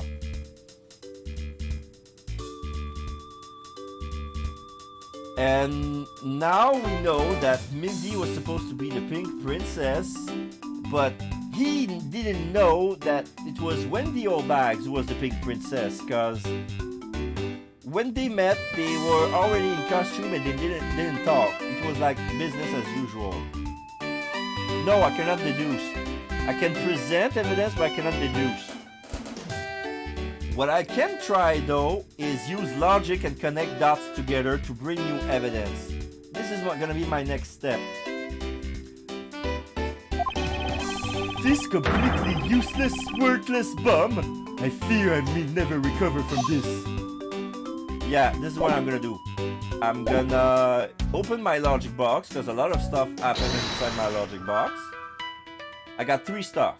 Smoke from the chimney, use the fireplace, and undershirt. Okay, I already see someone. Smoke from the chimney. Smoke was pouring out of the chimney when Larry thought to climb down it. Because his excuse is like, I wanted to get into the chimney, but I couldn't because there was smoke. When we checked the fireplace at the time of the crime, Miss Holbag was warming her hip in the room next door. I'm gonna connect those two. See if it works. Connect the dots. Yep. There is no trace of this room's fireplace being used. And your point is? Ahem. Smoke was supposedly pouring out of the chimney connected to this fireplace. At least, according to Larry. This is a contradiction of the facts, is it not? Are you sure he wasn't just disoriented or something up on that roof? There is testimony from an investigator that puts Larry at this particular chimney. So no, I don't think it was a mistaken impression on Larry's part. On the other hand, the fireplace in the next room was being used at the time. Where do you suppose the smoke from that fireplace went? Ah, I see. So what you are proposing is this. The smoke that came out of the chimney was actually from Miss Oldbag's fire. So basically, the fireplaces are neighboring rooms share one chimney. Is that what you're implying? Share chimney. The office fireplace and the one in Miss Oldbag's room share the same chimney. In the logic box. That would make sense. Precisely. Undershirt from next door. Shared chimney. I'm gonna connect those. Yep. The lady's undershirt that Missile found. Ah! Why are you getting all excited over holding to a lady's undergarment? Miles Edgeworth, you uncouth sleaslog! If you know the owner of said undershirt, then hurry up and return it to her already! You have it all wrong. This is evidence. And the owner of this piece of evidence was in the room next door. And yet, despite that, Missile found it in the fireplace of this room. This lady's undershirt. Are you seriously claiming that it was somehow passed through a solid brick wall?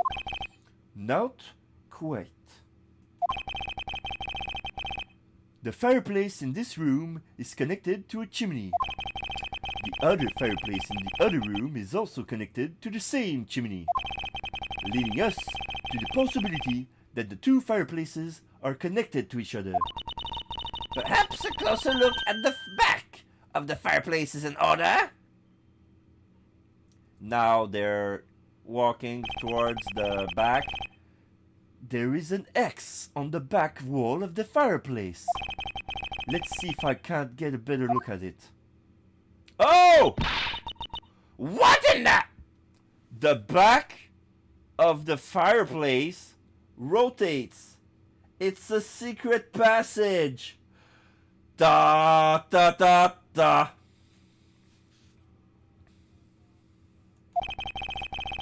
The wall separating this room's fireplace from the next room's fireplace apparently turns.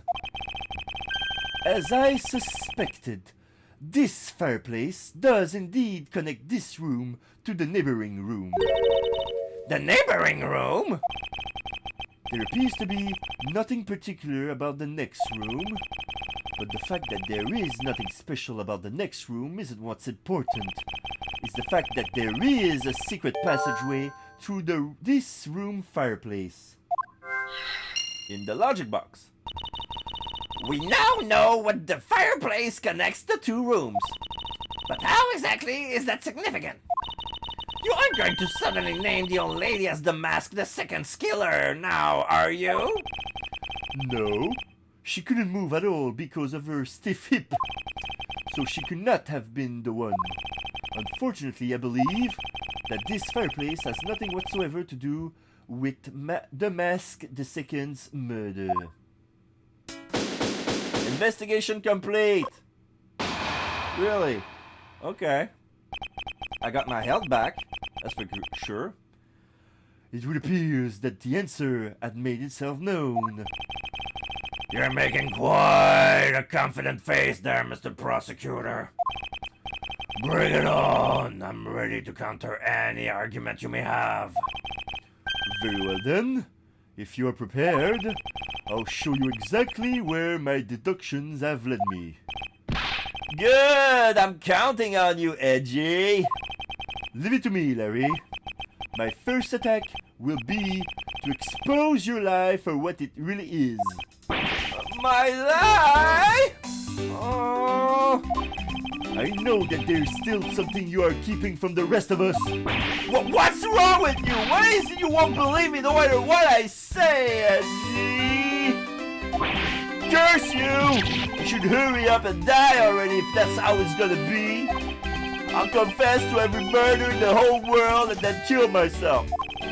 Throw everything into mass confusion! You made some wonderful friends as a child, I see. Larry, I only have one thing to say to you. Even if you make that face at me, it's no use. A man who is ready to die is strong-willed, you know. Larry, it doesn't matter that sort of harebrained trouble you've caused. I only ask that you do not lie to me. If you cause an innocent person to be judged unfairly because of some insipid lie, I will never forgive you.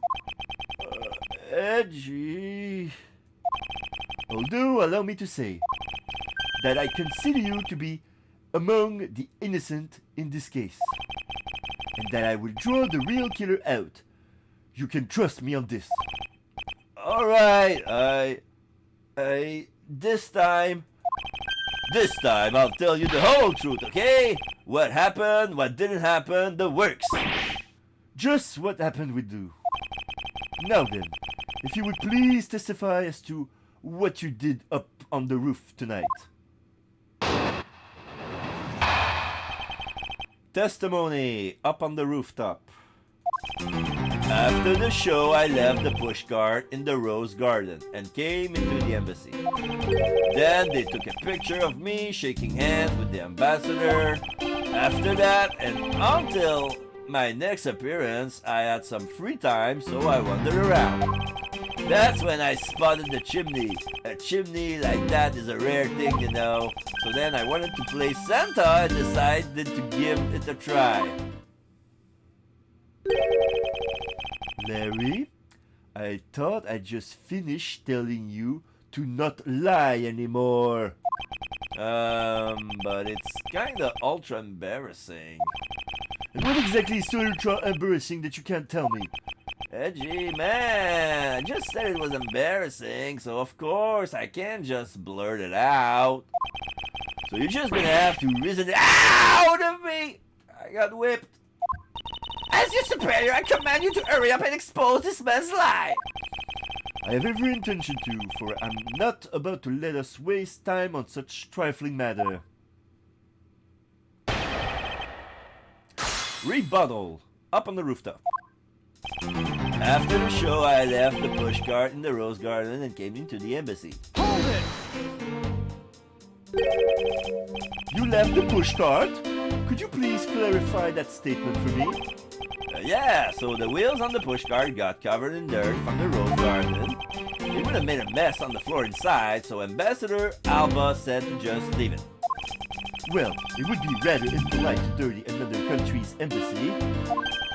Come to think of it, I recall seeing the Pink Princess on my way into the embassy. And what was she doing? Nothing in particular, because she was being carried by some docs on the stretcher.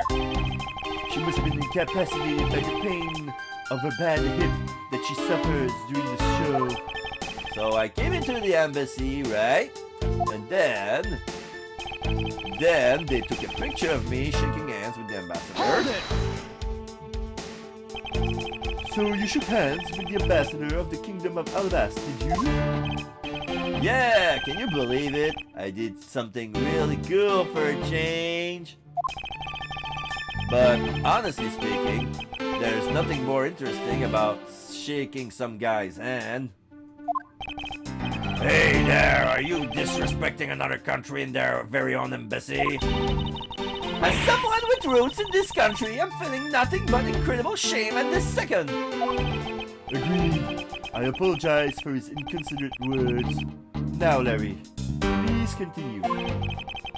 What is with all of you? You keep saying all that kind of thing and I'll tell you only lies. You're already telling us nothing but lies, so let it go and move on.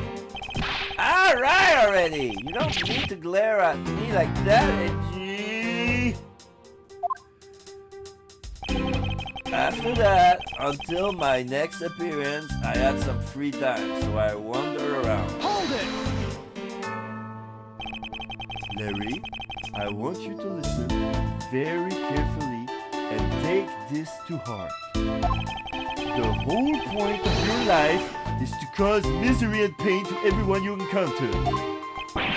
I know! I get it! I'm totally the bad guy again. Hold it! I thought you were his friend. Don't you think that was a bit harsh? Lang Z says, true friends are bosom friends.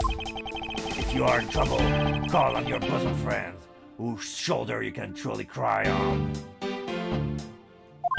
Hey, bosom buddy! I hope you're listening carefully to my testimony. Has it crossed your pea-sized brain yet that Agent Lang is only out to arrest you, Larry? Now then, you were wandering around inside the embassy, and then what happened? That's when I spotted the chimney. A chimney like that, it's a rare thing, you know. Hold it! I should hardly think that chimneys are that rare. Agreed! Especially since they are traditional features of American houses. Plus, many grand buildings have even larger and fancier chimneys. Yeah, but the kind of chimneys I'm talking about is the really romantic type. A romantic chimney? It might sound kind of silly, but women seems to really enjoy them. And I just had a good feeling about that chimney. So then I wanted to play Santa and decided to give it a try. You suddenly wanted to play Santa? Oh well, actually, I dressed up as Santa once before already. That was down at Gourd Lake, remember?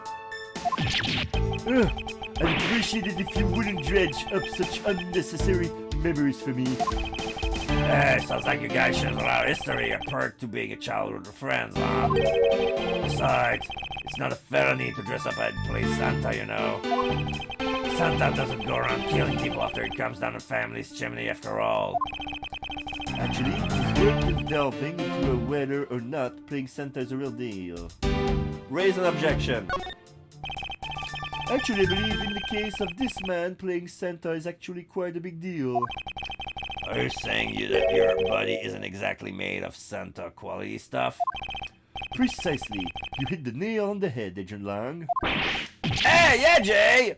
That's so incredibly mean! Tell me something, Larry. Did you know that Santa's job is to deliver presents to people around the world? Of course I know that! I did graduate from junior high, you know! In that case, it's your turn to tell me something. I want you to tell me to whom you were delivering a present to. I was delivering a present to a child not basking in the glow of love. Objection! That must be the most elegant description of you I've never heard, but a lie is still a lie. You sure know how to kick a guy when he's down, you know that? In any case, the person you wish to deliver a present unto was most certainly this.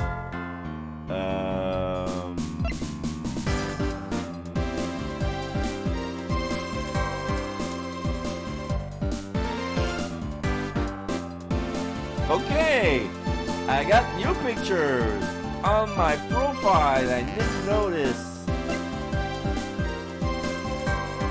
I'm gonna check Kolya Spalino, age 37, ambassador of Babal, who will do absolutely anything for his country's tourism industry. Manny Cochin, while secretary to the embassy, was also leader of the smuggling ring. This case is victim. Was he though? Shilong Lang, both he has the highest arrest rate in Interpol. He's after the smuggling ring.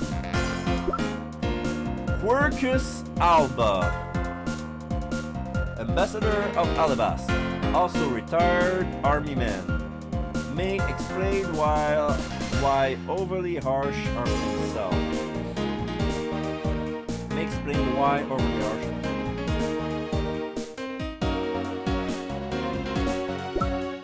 Larry Butts, the man under the steel samurai mask, a friend, the suspect in the mask, the second case. Eagle Eye Homicide Detective, his partner was killed 7 years ago, is here after Callisto U. Mask the Mask the second. This is a picture of the victim, but without his mask. And the victim was down with his mask on, so that's why I was a bit of a shock to see that we have his real identity.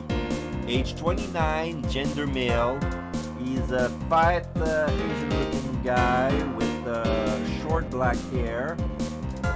He's probably from Zhengfa, I don't know. Opportunist unrelated to First the Mask. Found in Alabas, real name Kashino. Ex-security lady. Age question mark. The woman behind the pink princess mask. I believe her real name is Wendy Oldbag. So I'm gonna present that. Take that! Because they're... Okay, maybe I got it wrong. Because they gave me a profile picture. They didn't give me the evidence room. I want to give the stalker letter because this is the reason why he was on the roof like Santa. But no! Now the music hasn't stopped.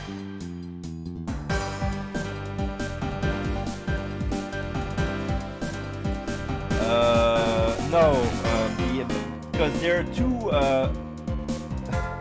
because both ambassadors are male. One is the old man, and one is a young man from Babal. So if it's not the pink princess, it's gotta be the ambassador. But anyway, Hey, interesting taste you have there, Mr. Suspect. Don't spread lies about me. I totally didn't want to see Miss Oldbag so much that I tried to go down a chimney. Ow! I advise you to stop right there in your bashing of a lady. Well, I must admit that I myself hardly ever have the want to run into that lady. However, what if you were misinformed and under the wrong impression? Then what? Oh, I got it right. Define wrong impression. I simply mean that the man before you thought to enter the old lady's room without knowing one very important fact. And that fact is best summed up with this. Now we're gonna use the letter from the stalker. Oh no, wait. The standing request. Because he was sure that the princess was Mindy, but Miss Oldbag was a standing because she fell ill. But Larry didn't know that, so that's why he went on the roof. So I'm gonna present the standing request. Take that! This is something the old lady received from her employer for the night. The girl who normally plays the Pink Princess, Mindy was it again? It seems that this man is quite taken with that actress. Hold it! But that's not true, Edgy. Huh?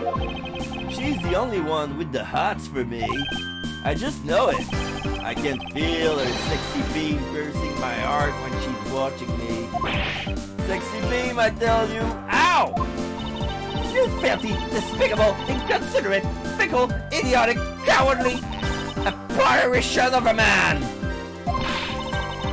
You haven't matured at all since we last met! Hey, Mr. Prosecutor. Yes? This guy, he's got bigger problems than just getting involved in murders, I take it. I suppose you could put it that way. Hey, what the heck, man? I don't get what you got. I don't get you guys at all. Why do you have to make me out to be some sort of bad guy? To return to the original topic, I propose that at least this much has been made clear. Without any knowledge that Miss Mindy had fallen ill, Larry tried to make his way into the Big Princess room. That much we know for sure. Now, yeah, we see the... Hold it! Hey, Edgy, looks like I've got the hang of this court thing now.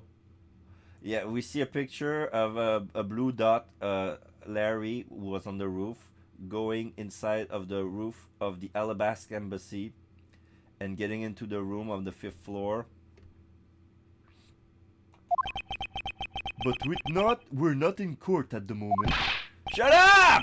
I see what's going on here and looks like what you do. It looks just like what you do in court. I guess old boy here still has something he'd like to say. Lang Shi says, until the root of the tongue dries, one never knows the whole truth. You shouldn't form conclusion until everything is out in the open. Which is why I will listen. Alright, then let's get ready to listen to me defeat Edgy in the battle of wits! Larry, have you forgotten that I should lose? Your victory prize would be your arrest. Larry's assertion. So you think that all I wanted to do was to go visit Mindy? Well, I dressed up as Santa and climbed up to the chimney, but the smoke was really thick. It was a case of mistaken identity, and that mistake made me late for the speech. Then, to top it all off, I became a suspect in the murder. That's what you really want. But why would I ever put myself through such humiliation on purpose? ...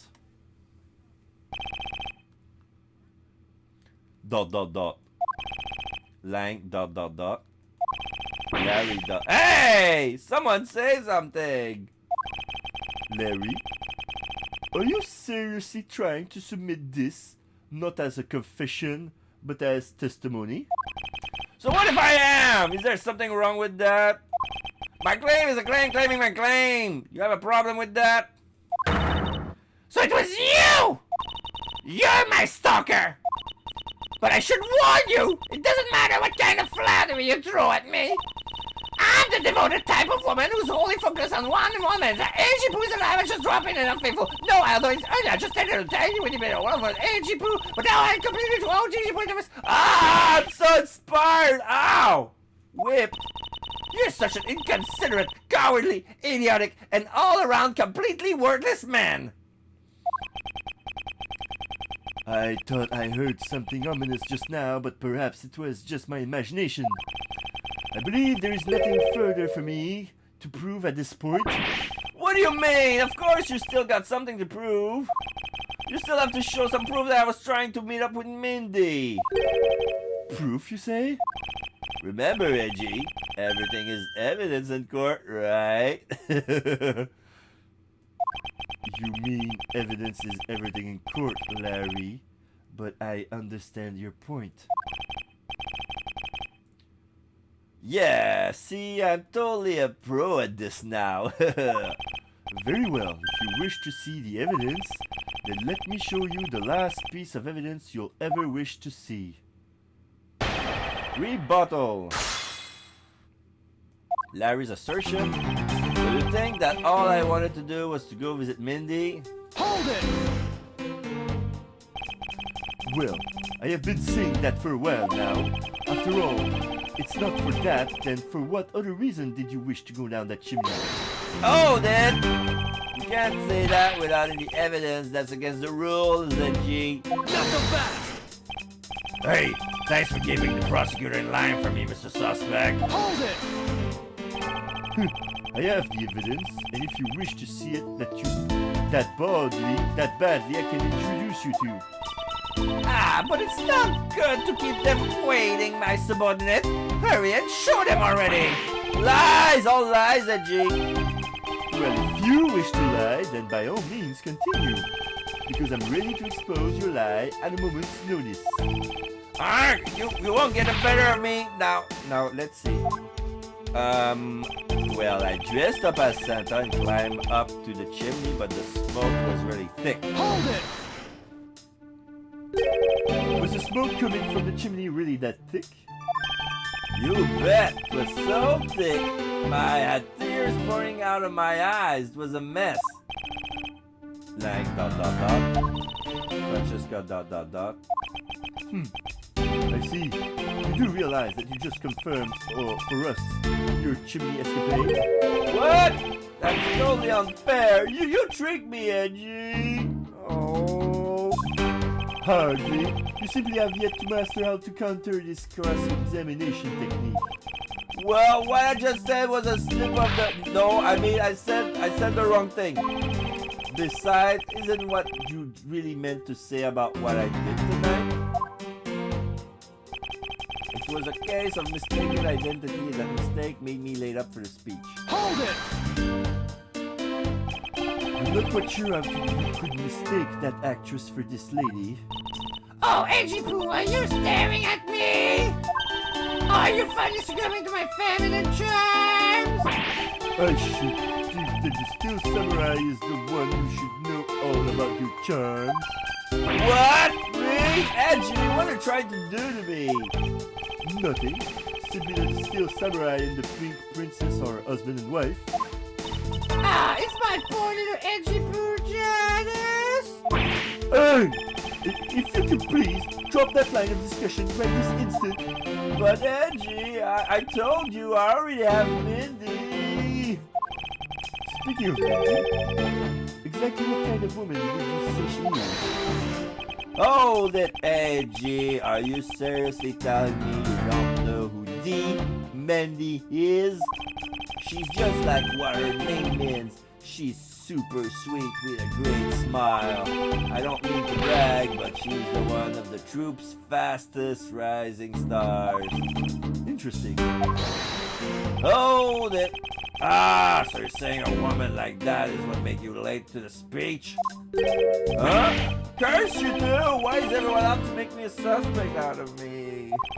Look, all I can say is this. I was late to the speech. Then, to top it all off, I became a suspect in a murder. That's what you really meant. Hold it! I suppose you might be correct in a small way. What do you mean by that? Besides being a suspect in the murder, there are a few other things you are suspect of. Oh, not you too, Frenzy. You tried to stop me, but I won't let you intimidate me like that. She takes her rapier and tries to pierce. Stab. Look! I already told you, Miss Oldbag, I wasn't after you. I was trying to see Mendy. Hold it! Hey, Mr. Prosecutor, can I just arrest this guy already? I completely understand how you feel, Angeline. Wait! Please! Listen to what I have to say! If you have a serious assertion to make, then consider listening. However... No problem, I'm gonna put all I got into this, so listen good, okay? Why would I ever put myself through on so much humiliation on purpose? Larry, this is the final point you wish to make. Got it! I've called on all the energy I have and told it to you with all my soul. In that case, allow me to take that soul and break it. Yes! We'll stamp it under our feet until it's been ground to a fine powder. A fine powder?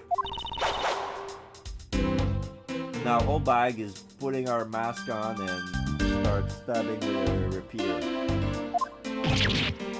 Eek!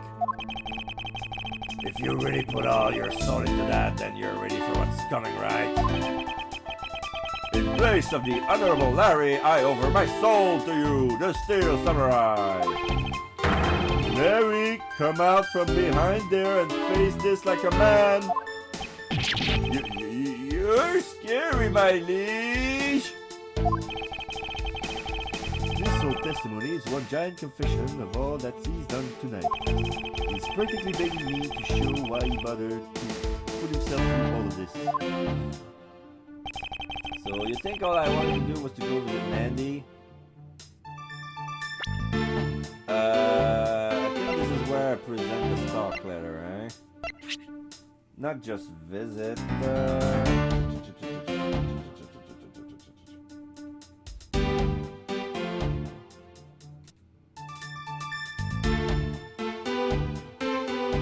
Objection! Yup. Larry, don't even think about denying that you have knowledge of this letter.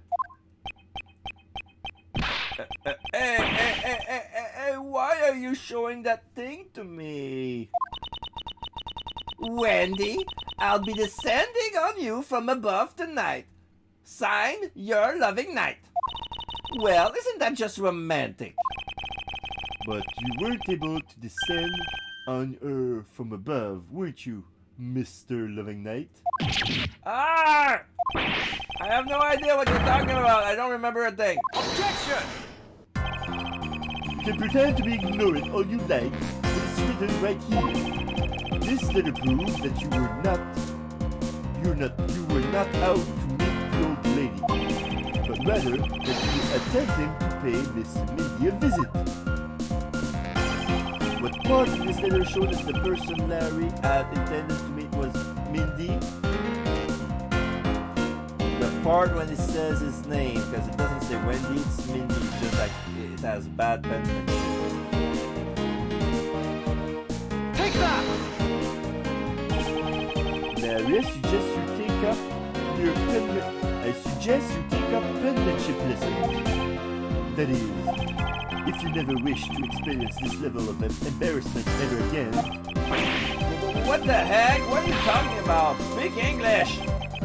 You wrote Mindy so sloppily that it became Wendy to the average eye. Hey, stop picking on me. It's so embarrassing. There. Isn't that what childhood friends are for? They're the best, aren't they? For punching! But that will have to wait until we're off of this crime scene. Edgy, save me from the scary man. Sure, if you're willing to make amends, starting with your incredibly embarrassing mistake. That wasn't me. Come again? It's a fake. Someone's out to get me, so they make that fake letter. Set me up. Ow! Whipped. Accept your defeat graciously. But you guys are being so mean. Hold it. Penmanship analysis. What's that? No matter who, all people have certain unique features to their handwriting. Ergo, all we have to do is compare the handwriting in these letters to a sample of yours, and we'll know soon enough who it was that sent this letter. I'll never write another thing in my life. So there. Hold it. Tisk, tisk, tisk. It's no use, Mr. Loving Knight. For you have already graciously provided me with a sample of your handwriting. The autograph. Take that. This autograph and our mysterious letter, if you compare the handwriting, we'll know the answers to our questions soon enough. Ah! Confess now, Larry, to your miserable failure. Sorry.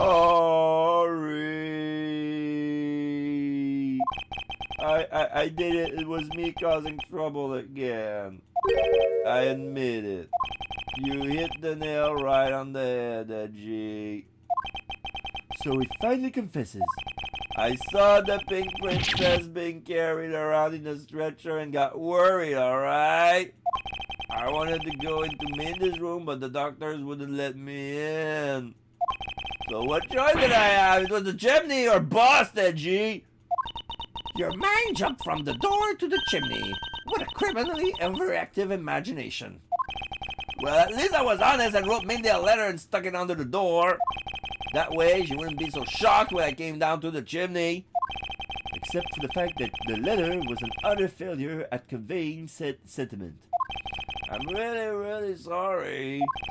Larry, you may be a shameful, good-for-nothing blight on the face of humanity.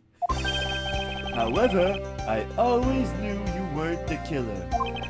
I told you to trust me, because at the very least, I can attest to that about you. Oh, Edgy, you're... Ow! We've lost a lot of valuable time because of you. Ow! In any case, I believe we can say that we now know exactly what happened. Mr. Larry Butts sought to climb down the chimney, not for access to the crime scene, but to enter the room of the elderly lady next door. Oh, that... Great job, Mr. Prosecutor. Although, I still find it a bit unbelievable that the two of you are friends. ... But the suspicions of that guy over there isn't completely resolved yet, so don't get any funny ideas about running off, okay? Ow! Hey, what? Edgy! What does the wolfman mean when he says I'm not off the hook yet? He means the murder weapon. Larry, did you forget? There are 2 layers of suspicions and hanging over your head. That's exactly what I mean. We can't only rely on one of the words of the suspect after all. We may have to figure out where he was and what he was doing all night.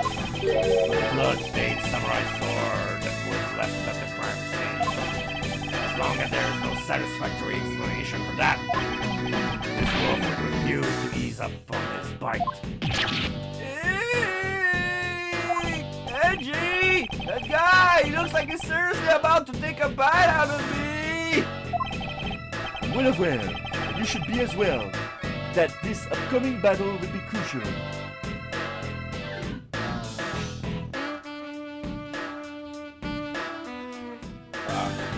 I need a sip. All those raspy voice and yelling. thanks to the cooperation of our lovely bumbler, I've been dealt a very nice hand with a sweet trombone. Looks like we're about to enter the final bout. Now, Mr. Prosecutor, let's see what you got.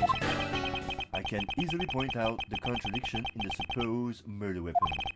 But the real problem for me is figuring out what the real murder weapon is. This will be a high-stakes gamble. And this is one game I can't afford to lose. Me versus Wang. Why Larry? Argument. I was the one who found the body of the victim, the mask the second. Beside him was a samurai sword glittering red and offering up the scent of blood. It was supposed to be in the Steel Samurai's dressing room, but I found it here instead. Plus, I found the murder weapon's owner, the suspect, Larry Butts, in here too. Isn't it a bit far-fetched to accuse someone simply on the basis of ownership? But this owner wanted to sneak onto the crime scene. I think that's plenty to go on, don't you? Hold it! If you're alluding to his reason for being by the chimney, we already established that. Not so fast! Hold on there, Mr. Prosecutor. You two are long-time friends, right? Who's to say you didn't fabricate the evidence to give him an alibi? You're accusing me of fabricating evidence? You think I can believe anything you produce? Forging evidence is all you prosecutors do. This man has some serious issues with prosecutors. But come on, I can't think up of something as complicated as that, right, Edgy? Larry, I can agree because I know you and your personality well. However, Agent Lang knows nothing about you, or me for that matter. I sense his hatred for my entire profession emanating from his entire being. Meaning that the only way I can prove Larry's innocence is to present irrefutable evidence. Rebuttal. I was the one who found the body of the victim, the mask the second. Hold it! So you were the first to discover the body this time? This time? What's that supposed to mean? You better watch what you say. I only said this time because earlier Kay was the first to discover the body in Babal.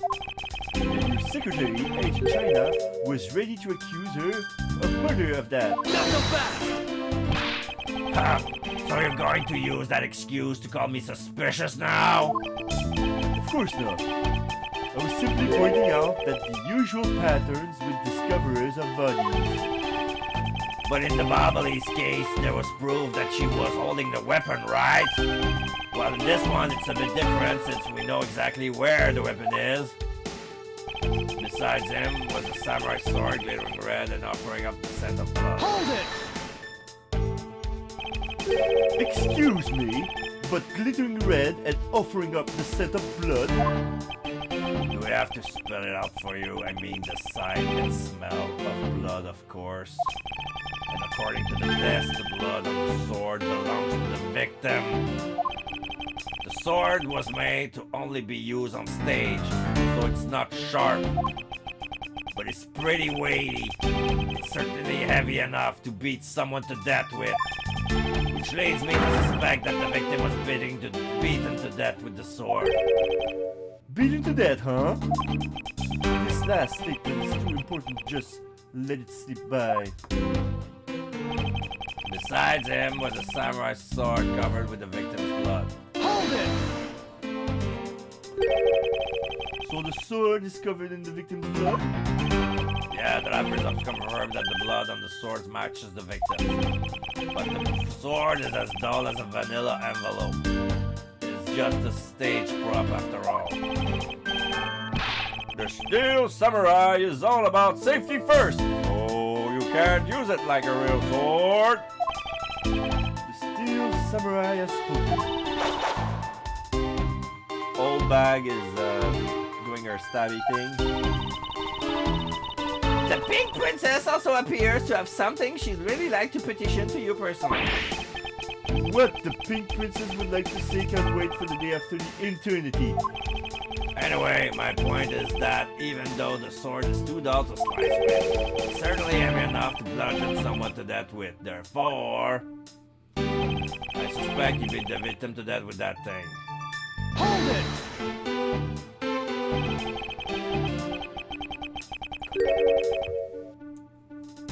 About this samurai sword, have you received a report from forensics yet? They confirmed that the blood on the sword belongs to the victim. Alright. But have they confirmed that the outline of his wound is consistent with the weapon? Tell me something. Do you see the dead body right there in front of you? So if they were conducting the autopsy right now, shouldn't that body not be here? Well... I suppose so. I guess they must still be investigating this. Maybe then it's possible he doesn't know about that piece of evidence' true nature. Anything else you'd like to chit-chat about? No? Good. Now let's continue. It was supposed to be in the Steel Samurai dressing room, but I found it here instead. Hold it!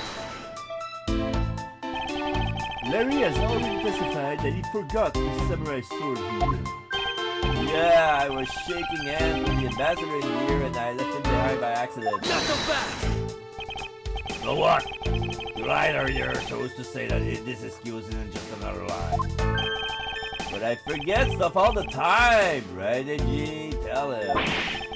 Why don't you tell him yourself? See? What did I tell you about earlier? No one would buy such a pathetically weak excuse. Yes, well, I know it's not possible to prove such an excuse as true. And yet you offer it up as a fact. You're a worse person than I originally thought. You're free to take what you like. However, I know that Larry is not the killer. Agent Lang, please continue with your argument. I expose the flaw in it soon enough. I found the murder weapon's owner, the suspect Larry Butts, in here too. Hold it!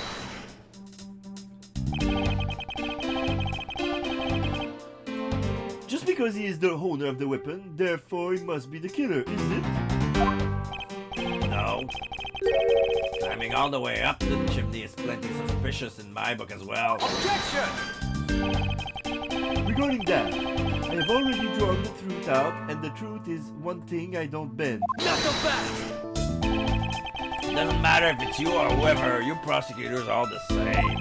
And as for me, prosecutors are the one thing I don't trust in. Objection! An agent who doesn't trust prosecutor? What are you playing at? Sorry, sis. But there are only two things I trust. My subordinate and evidence at the crime scene.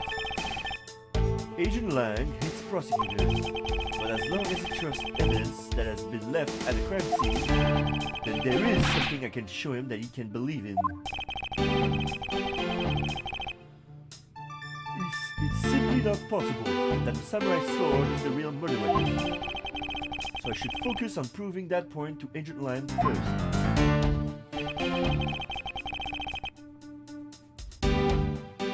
I was the one who found the body of the victim, okay.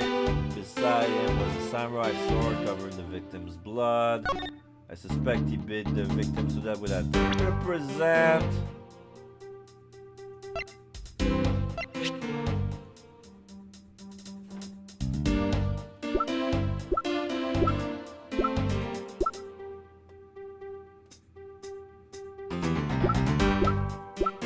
I think I'm gonna present the spears to show that the sword would, if the sword was used as a murder weapon, it would have bent. Probably not it, but because the presenting the sword itself doesn't seem to lead to anywhere. So Objection! I was right. Do you know what this is, Agent Lang? Huh. It's a long spear, right? We used to use those a lot in my country a long time ago. piercing, mowing people down. Spears are the weapon of heroes throughout history. It's the next most effective weapon after the whip. I think the whip is in a slightly different category. So what's your point?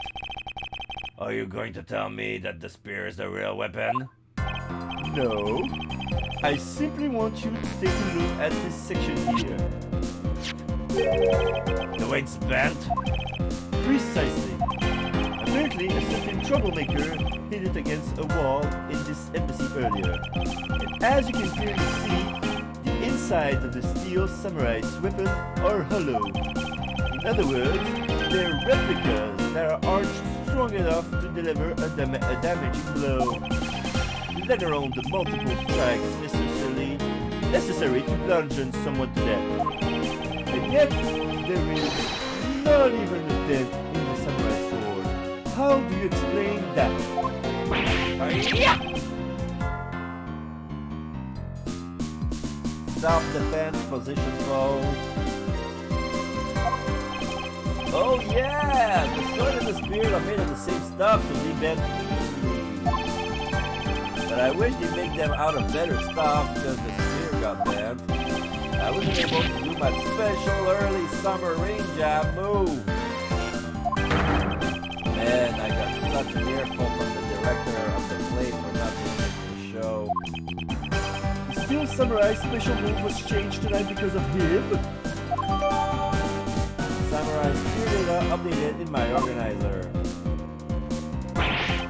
Ouch! That's more than enough of your whiny whimpering. Now, back on the topic of the spear. Yes, let's return to the real topic of discussion.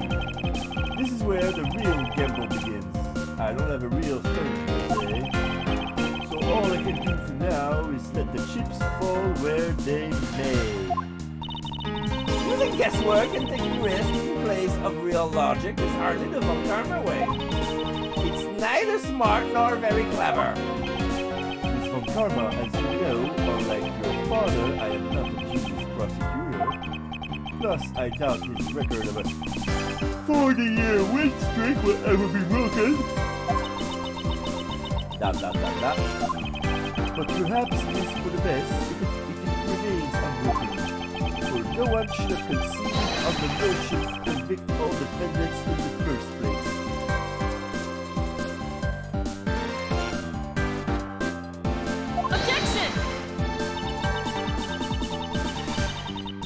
What a foolishly foolish statement from a foolishly fool who hates to lose. It's the job of the prosecutor to make sure that all defendants are found guilty in court. There is nothing more important in this world than a perfect victory. Hold it! That may be your opinion, however. I don't believe that's all we are. Dot. As a prosecutor, what I pursue is not the perfect victory, but the perfect truth.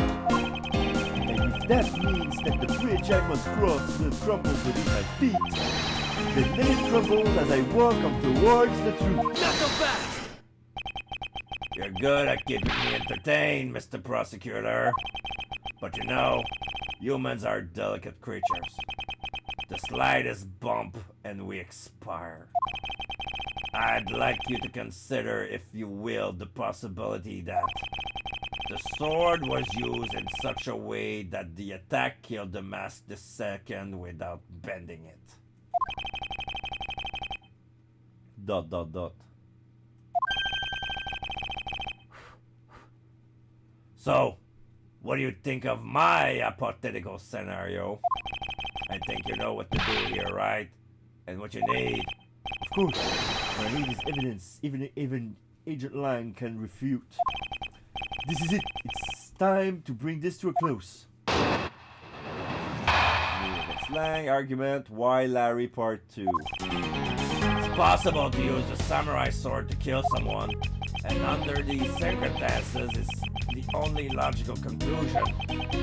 We search the embassy top to bottom, but the victim's blood is only on that weapon. So isn't it only natural that suspicion will fall onto the owner of said weapon?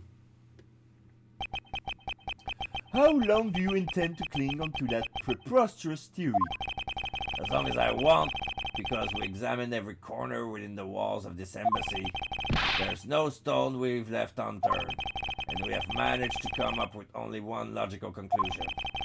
That the only place inside this embassy with this victim's blood on is in its sword. Hold it! You left no stones unturned? Is that a fact? Not so fast! If you've got something to say, then say it in the only way I respect, Mr. Prosecutor. Yes, of course. In that case, allow me to make it all crystal clear for you.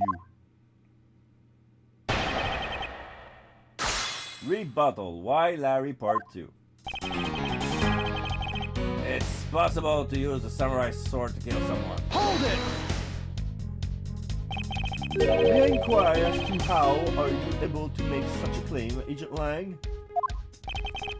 Lang Chi says, capable of miracles beyond comprehension, a mysterious creature is man. Rather than men, it's Agent Lang's quotes that are getting increasingly incomprehensible. The human body is a mysterious thing, even with a toy-like sword. It's easy to kill a man if you hit just the right spot, which is why I think it's possible to deal with this thing without hitting them. Hold it!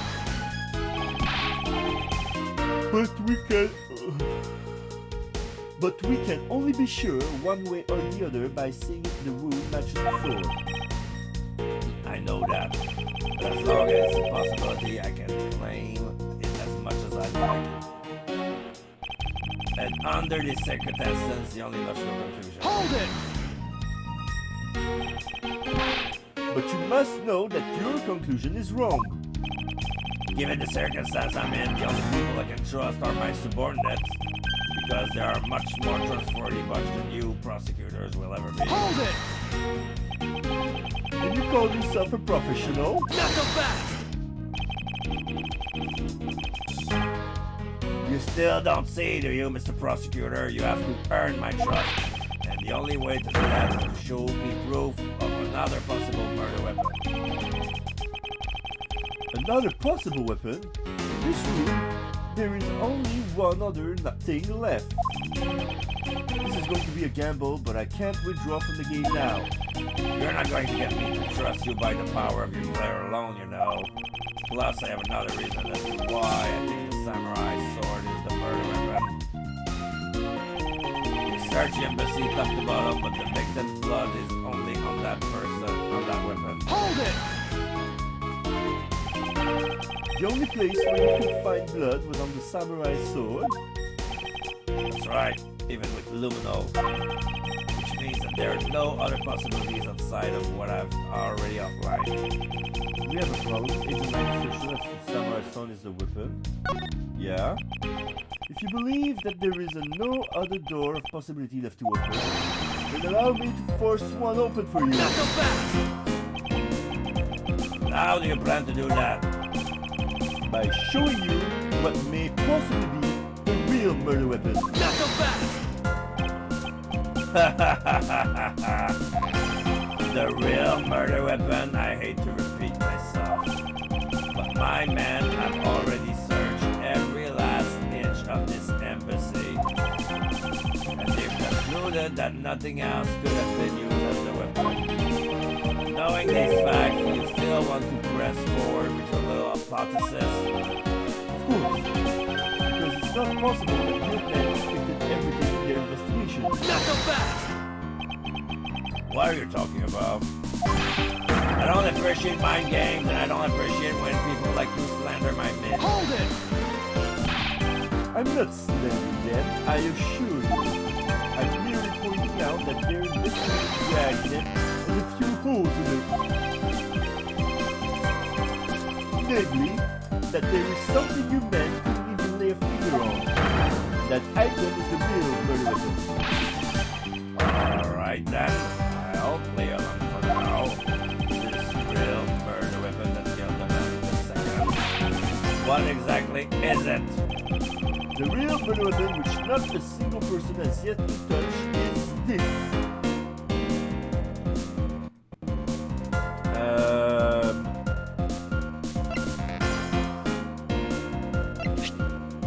I don't know.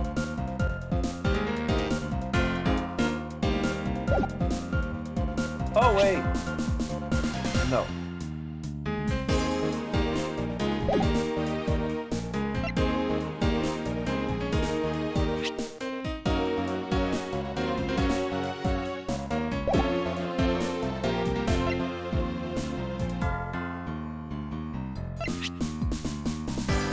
I'm gonna go with a gambit.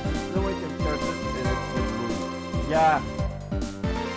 I'm gonna go with the alabaster Primidoc statue. Because the statue has been moved, but the linesmen didn't touch it because they weren't allowed. So I'm gonna present that. Take that! The national treasure of Alabasta. Hold it! You mean the Primidoc statue? Yes, and as you know, only the ambassador and his secretariat may touch it. Which, I believe, means that neither of you nor your men were able to examine it, correct? Not so fast! You know very well that if we did that, there'd be an international incident between the Kingdom of Alabasta and the Republic of Babal. The two countries' precarious relationship teeters in the balance over a stupid fight related to a sovereignty statue. But I'll be damned if I let something go unexamined. Hold it! Agent Lang, if you could take a look at this. The direction the statue is facing just before and after the crime are different. Then there is only one conclusion I can draw from that. ...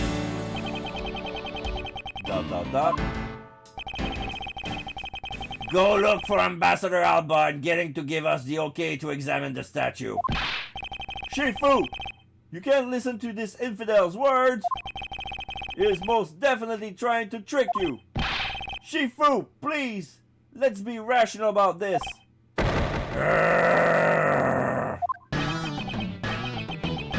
Lang Shi says just go already! Yes, sir! The release. Now he's back. Shifu! Yeah. I'm really sorry, sir, but I was unable to convince the ambassador. I was unable to obtain permission for us to examine the Primidoc statue. Wait! But then, the investigation is at a standstill! Agent Lang, I will go and speak to the ambassador personally. Save your breath. May I call weak and frail, but that old man's one tough cookie. But I guess you've got to be tough when you're representing a whole country, you know. Agent Lang. What do you want? Let's just hurry up and examine this statue already. What? But Shifu, what about causing an international incident? Quiet! I'll take the fall if I have to later. Hold it! Agent Lang, the hypothesis is mine, so if someone is to take the responsibility, let it be me. Responsibility? If we're going to talk in such heavy terms, maybe I should let you. It'll be a real problem for my men if something were to happen to me. Alright then, less talk and more investigating. If we want to know the truth, we can't stop here. Action must be taken. Agent Lang, I'd like to run the luminal chemiluminescence test on the statue. A luminal test? Ah, good thinking. If the statue is the murder weapon, then some of the victim's blood should be on it. Okay, let's get the forensics team in here. Oh! Huh? Looks like you hit the jackpot, Mr. Prosecutor. We have a chemical reaction next to the statue's head. I guess this means that this is the real weapon that killed the Master Second. Indeed. But I wouldn't celebrate yet if I were you. This doesn't let your friend off the hook. It doesn't prove that it didn't kill the Master Second, so the charge remains. We are hardly done examining the statue, Mr. Lang. Knowing that he is the real murder weapon, I believe further examination is required. Ah, you think so? Okay then, knock yourself out. Okay, I'm gonna spin it around. I'm gonna zoom in. There's a shield on the back.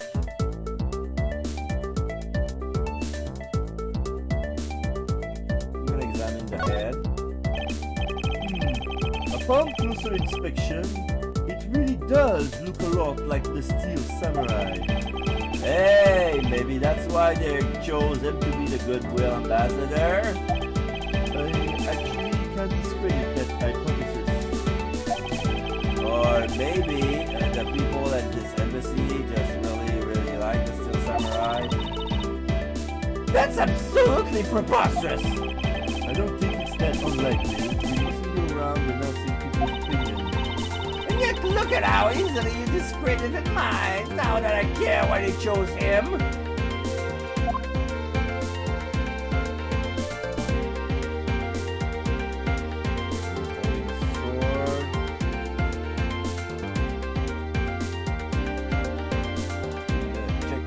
Back. There is a shield on his back. I wonder if that's supposed to mean that his back is covered. Langji says those with a shield on their back deflect all enemies behind them. It means that he's ready for any blindside attacks that may come his way. Agent Lang, there's no need to attach overly complex meanings to such a simple thing. Ah! You didn't seem to get Langji's saying, so it was just explaining to you. So I was just explaining it to you. The saying itself is what I was referring to when I said overly complex, you know.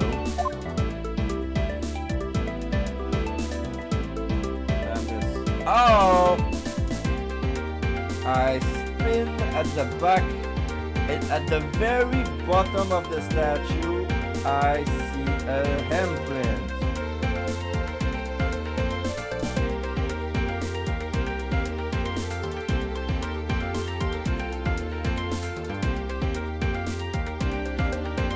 Yeah, somebody is texting me. I'm gonna just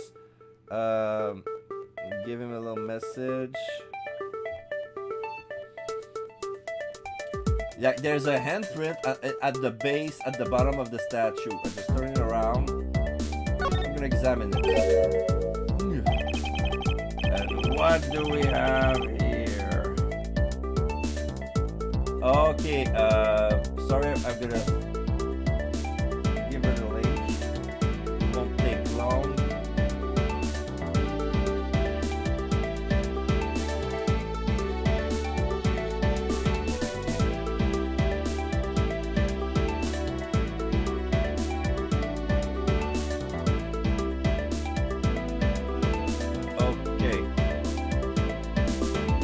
So what do we have here? This dirty smudge. It looks like a handprint.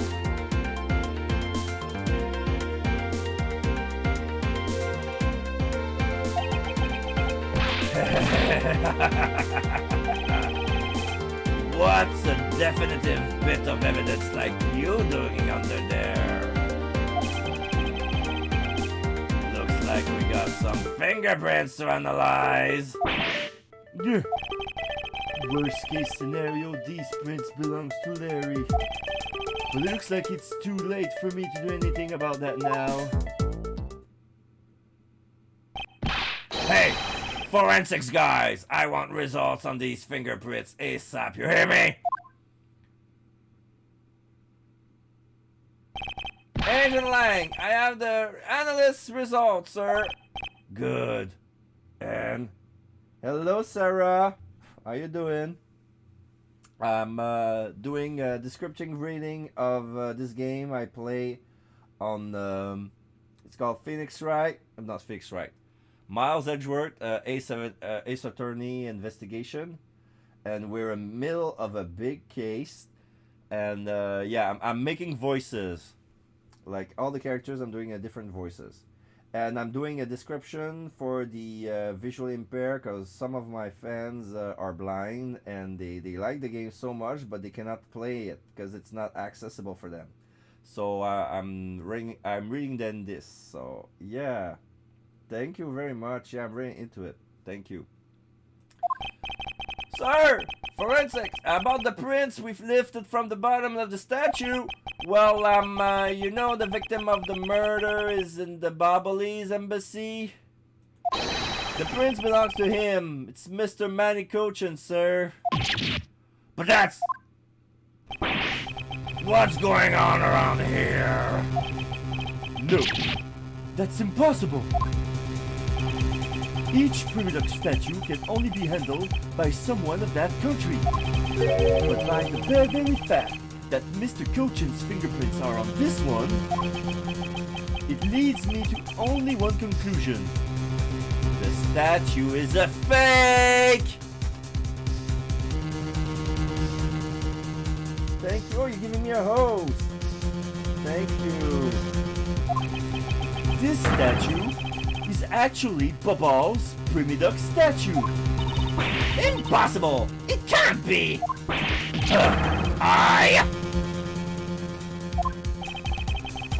Larry never once set foot on Babbly's soil, so he was free to go.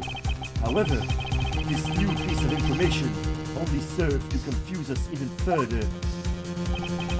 The ringleader of the smuggling operation was skilled with an Alabastion knife in Babal.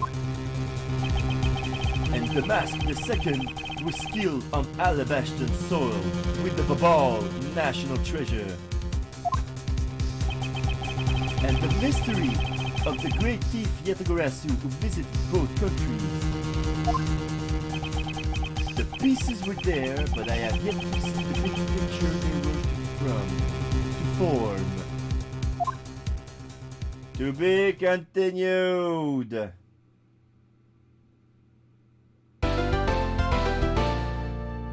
Do you want to save? Yes, I do want to save. Are you guys enjoying your time? I can still manage to stay a little bit longer, but I'm almost out of water. I need a lot of fluid.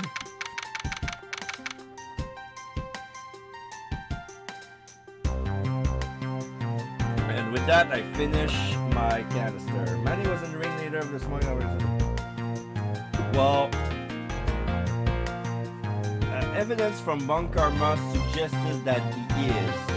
But the fact that he was murdered suggested that there may be someone secret on top of him, but we don't know yet. That's my theory. But yeah, either Cochin killed the Mask II, or the statue were switched behind everyone else's back. Like, I have no idea when I'm gonna unfold this bag of yarn. Like, this is very troublesome indeed. Alright, March 14, 9:21 p.m. Open air stage. This is from the Bobbly size, right? Edward is there. I've left the Damask II investigation to Francisca and returned to Babal. Yeah, he's returned to Babal. I suppose my first order of business should be to look into Babal's statue. Mr. Edgeworth! Oh, now we see Kay and Gumshoe and Ambassador Polino of Babal who came here. So, Kay, what's the situation? Oh, it's great! Investigating is so much fun! In other words, they made absolutely no progress. We weren't goofing off! Honest, sir! We've been investigating our hearts out! Very well then. Would you care to give me an update on your investigation? Oh, yeah, we had a really fun time, sir. I knew it. Zero progress. In any case, Detective Gumshoe, Yes, sir. you have permission to enter the Alabastion Embassy, is that correct? Yep. As a local detective, I'm helping out with investigation on both sides, sir. So I'm wondering if possibly one of the higher ups is one of the other yeah, I mean, higher ups in the country, because right now we're in the embassy.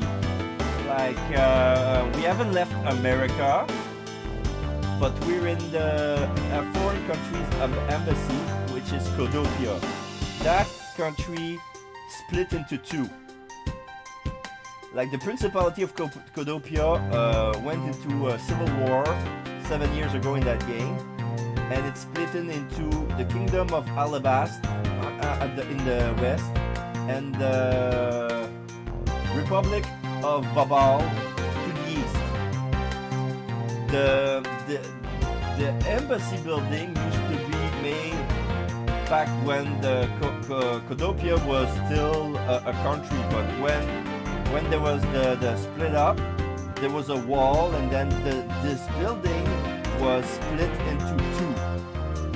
And there's a neutral zone, which is like a stage to bring theaters, stuff like that. That's called the neutral zone.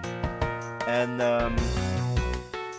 right now they're in the process of reconnecting, making themselves whole again. But then we have murders left and right in both countries, and that makes our investigation hard because as a prosecutor, we don't have access to the crime scenes because they're considered in the crimes that have been made in the foreign country due to extraterritorial rights, you know, from being inside of an embassy. So yeah.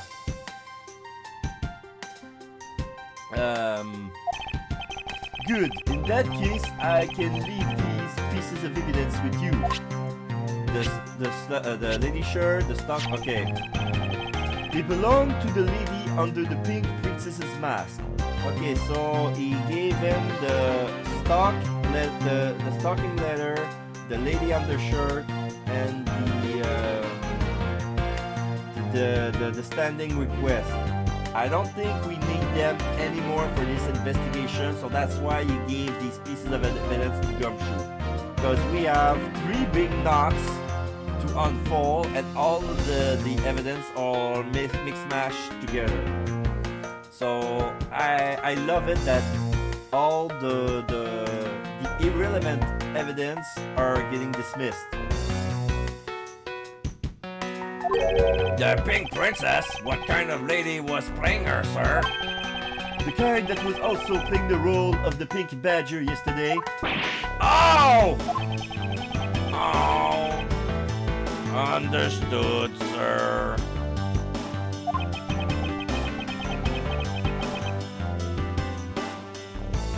If I happen to run into her, I'll give them back to her.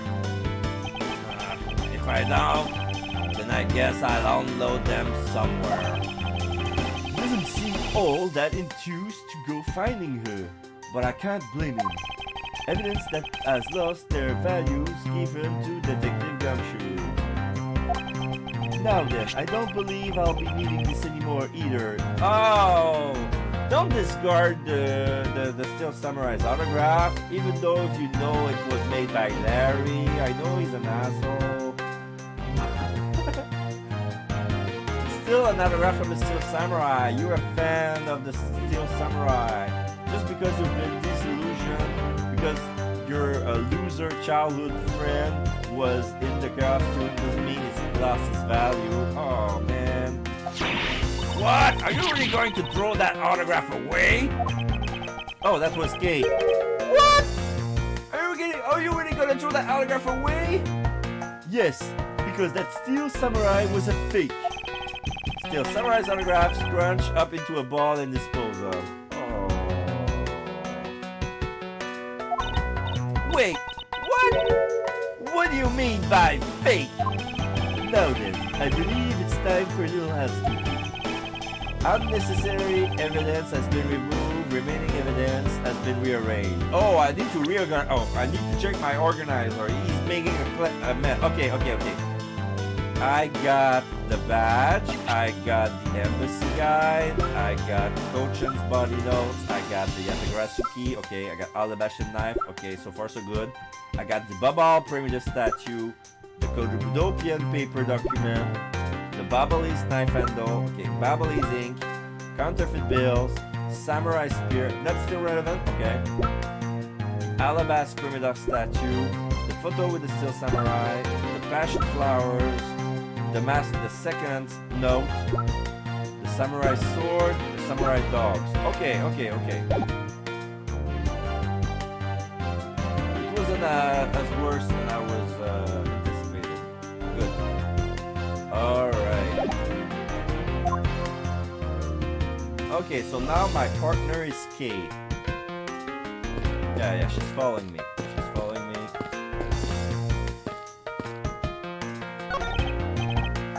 So, Sarah, how was your day? How are you handling the whole lockup thing? A ladder. Actually, that's a step ladder. They're the exact same thing. No way! From their structure up, they're totally different. But of course, from a thief's perspective, the best kind of ladder is the rope ladder. A step ladder is much too heavy to carry around after all. And from a prosecutor's perspective,